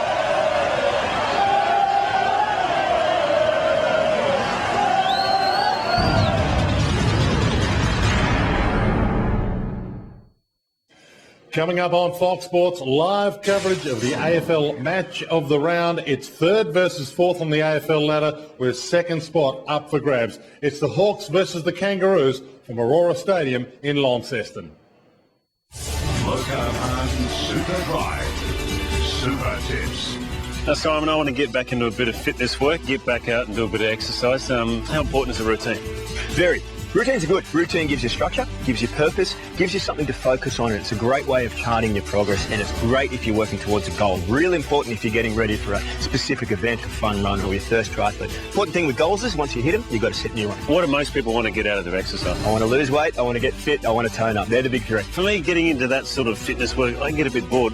Is it important to have variety? You got to keep it there, and you got to keep it sort of, I guess, on the edge. And that can mean many things. Cross-training is one of the best ways to do things. And the way that cross-training works best is if you're used to doing, lots and lots and lots of weights, get out there and ride a bike. If you're used to working out by yourself, go for a run with a mate. Now, if I get myself off the couch, how much time do I need to put exercise into? Less than what you think. I've always advised my clients to get into 3 times a week for 30 minutes as a minimum. That's all you need. So 30 minutes a day, that's all? Definitely. If you get in there and you give it a great big shake for those 30 minutes, you're doing yourself a massive favour. You're going to hit hiccups, you're going to hit obstacles, you're going to lose your momentum. But it's just about getting back into the routine, keeping focused, looking at your goal and going, I'm going to do it. So there you have it. Training and keeping fit isn't about cutting out all the enjoyable things in your life. You can still have a beer, in moderation of course. You make a few small changes to your diet, you throw in a bit of exercise, then you end up getting more out of your day. Look up on Super Drive. Super Tips.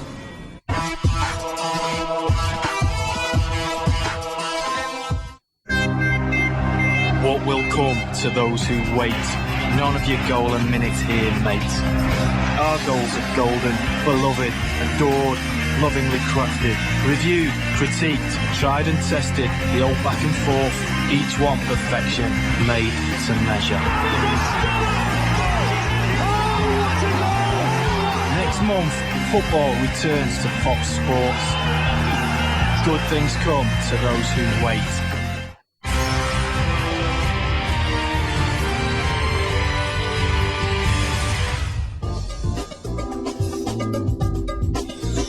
This program brought to you by Harvey Norman. There's a store near you. Hungry Jack's. The burgers are better at Hungry Jack's. Bunnings Warehouse, where lowest prices are just the beginning. Challenger. Investments, mortgages, possibilities. And LG's Clever Kitchen. LG. Life's good.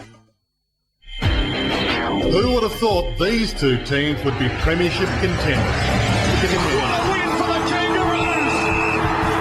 We'll say it again, it's one of their best yet. Great goal! Got the Wyman, the first gamer, to join in the fun. It's up Franklin, great play, and the Kangaroos have taken control now. While everyone's waiting for their bubble to burst, both continue to defy the critics. The Kangaroos are now second on the AFL ladder. But how far can the Shinboner spirit take the Roos? You've got to enjoy the moment. They've worked pretty hard. You know, they're in second spot. And is it too early for Clarkson's Hawks to soar? Runs inside the 50. But this plays out of room. It's the match of the round, and it's right here on Fox Sports.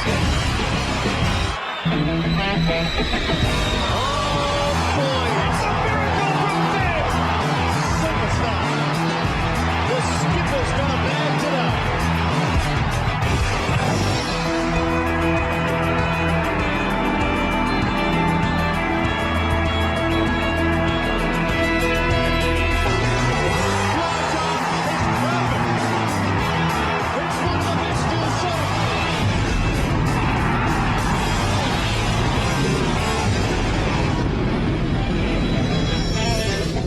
Hello and welcome to Aurora Stadium in sunny Launceston for the AFL match of the round. It's third versus fourth on the AFL ladder as it stands, but the winner this afternoon will move up to second with September not that far away. In fact, this could be a finals prelude. A minor sensation moments ago with the late withdrawal of arguably the two best players out of the Hawthorn lineup. We'll go through that shortly as we say a very warm welcome to former St Kilda captain and Richmond coach Danny Frawley. It's a great day for it, Dwayne, but two late withdrawals, Lance Franklin and Sam Mitchell, two of their best players. I agree with that. Well, Lance Franklin has kicked 49 goals this year and Sam Mitchell is their clearance specialist. So without those two, it's going to hurt. Although Bo Dowler comes in for his third game of AFL football, just his first game of the season.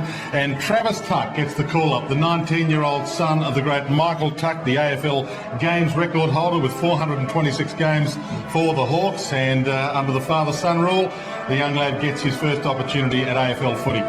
Well, look, Alistair Clarkson, the coaching panel, will earn their money today, Dwayne. I'll have to throw the side around. I'm pretty sure that maybe Crow may go forward. Here's the ladder as it stands now. The West Coast Eagles have already played and already won. The Kangaroos win this afternoon, they're up to second. And Hawthorn, because of their percentage, if they win this afternoon, they will take the second spot on the ladder and everyone will shuffle down one. It's getting to a very hot point of the AFL season. And there's the Hawks lineup with those two new players in, Bo Dowler and Travis Tuck. Well, put Crow to centre forward. Big ask for Gillen and Murphy, Birchall and Brown down the back line. With no Mitchell in the middle, I think Hodge will have to really step up himself, and the veteran Shane Crawford will have to pick up the slack there, Dwayne. The Kangaroos lineup. Daniel Wells was named for the Kangaroos but didn't come up, so doesn't take his place in the team this afternoon. Looking forward to the ruck duel there with McIntosh, with Taylor. That'll be fantastic. Shannon Grant, of course, one of the Brownlow medal favourites out here today, Bryn Harvey. And a little bit earlier on, Rowan Smith downstairs spoke to both coaches. Well, Dean, a pretty important game for you today.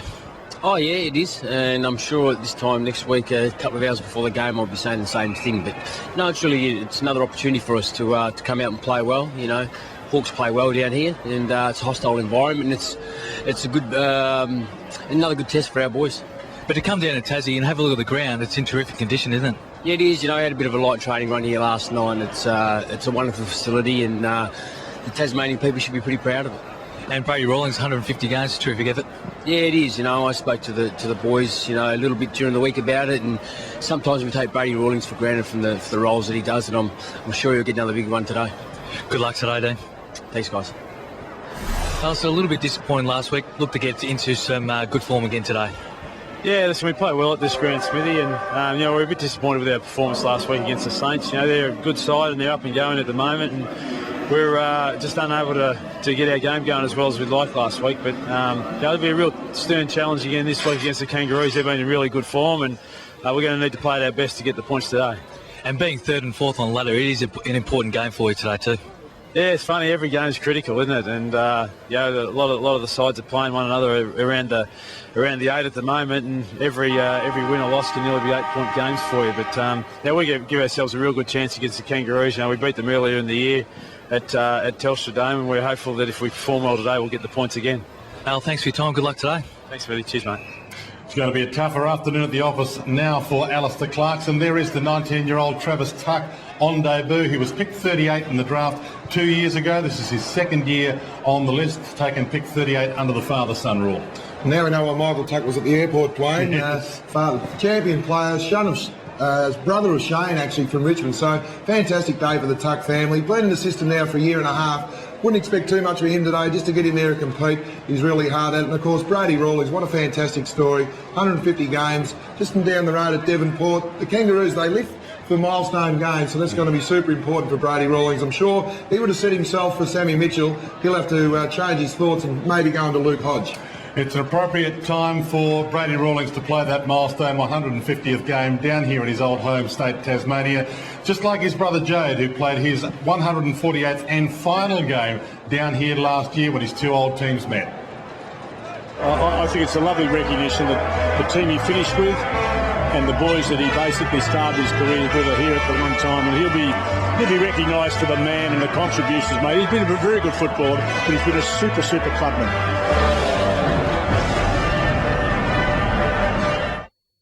13 months, no deposit, no interest until January.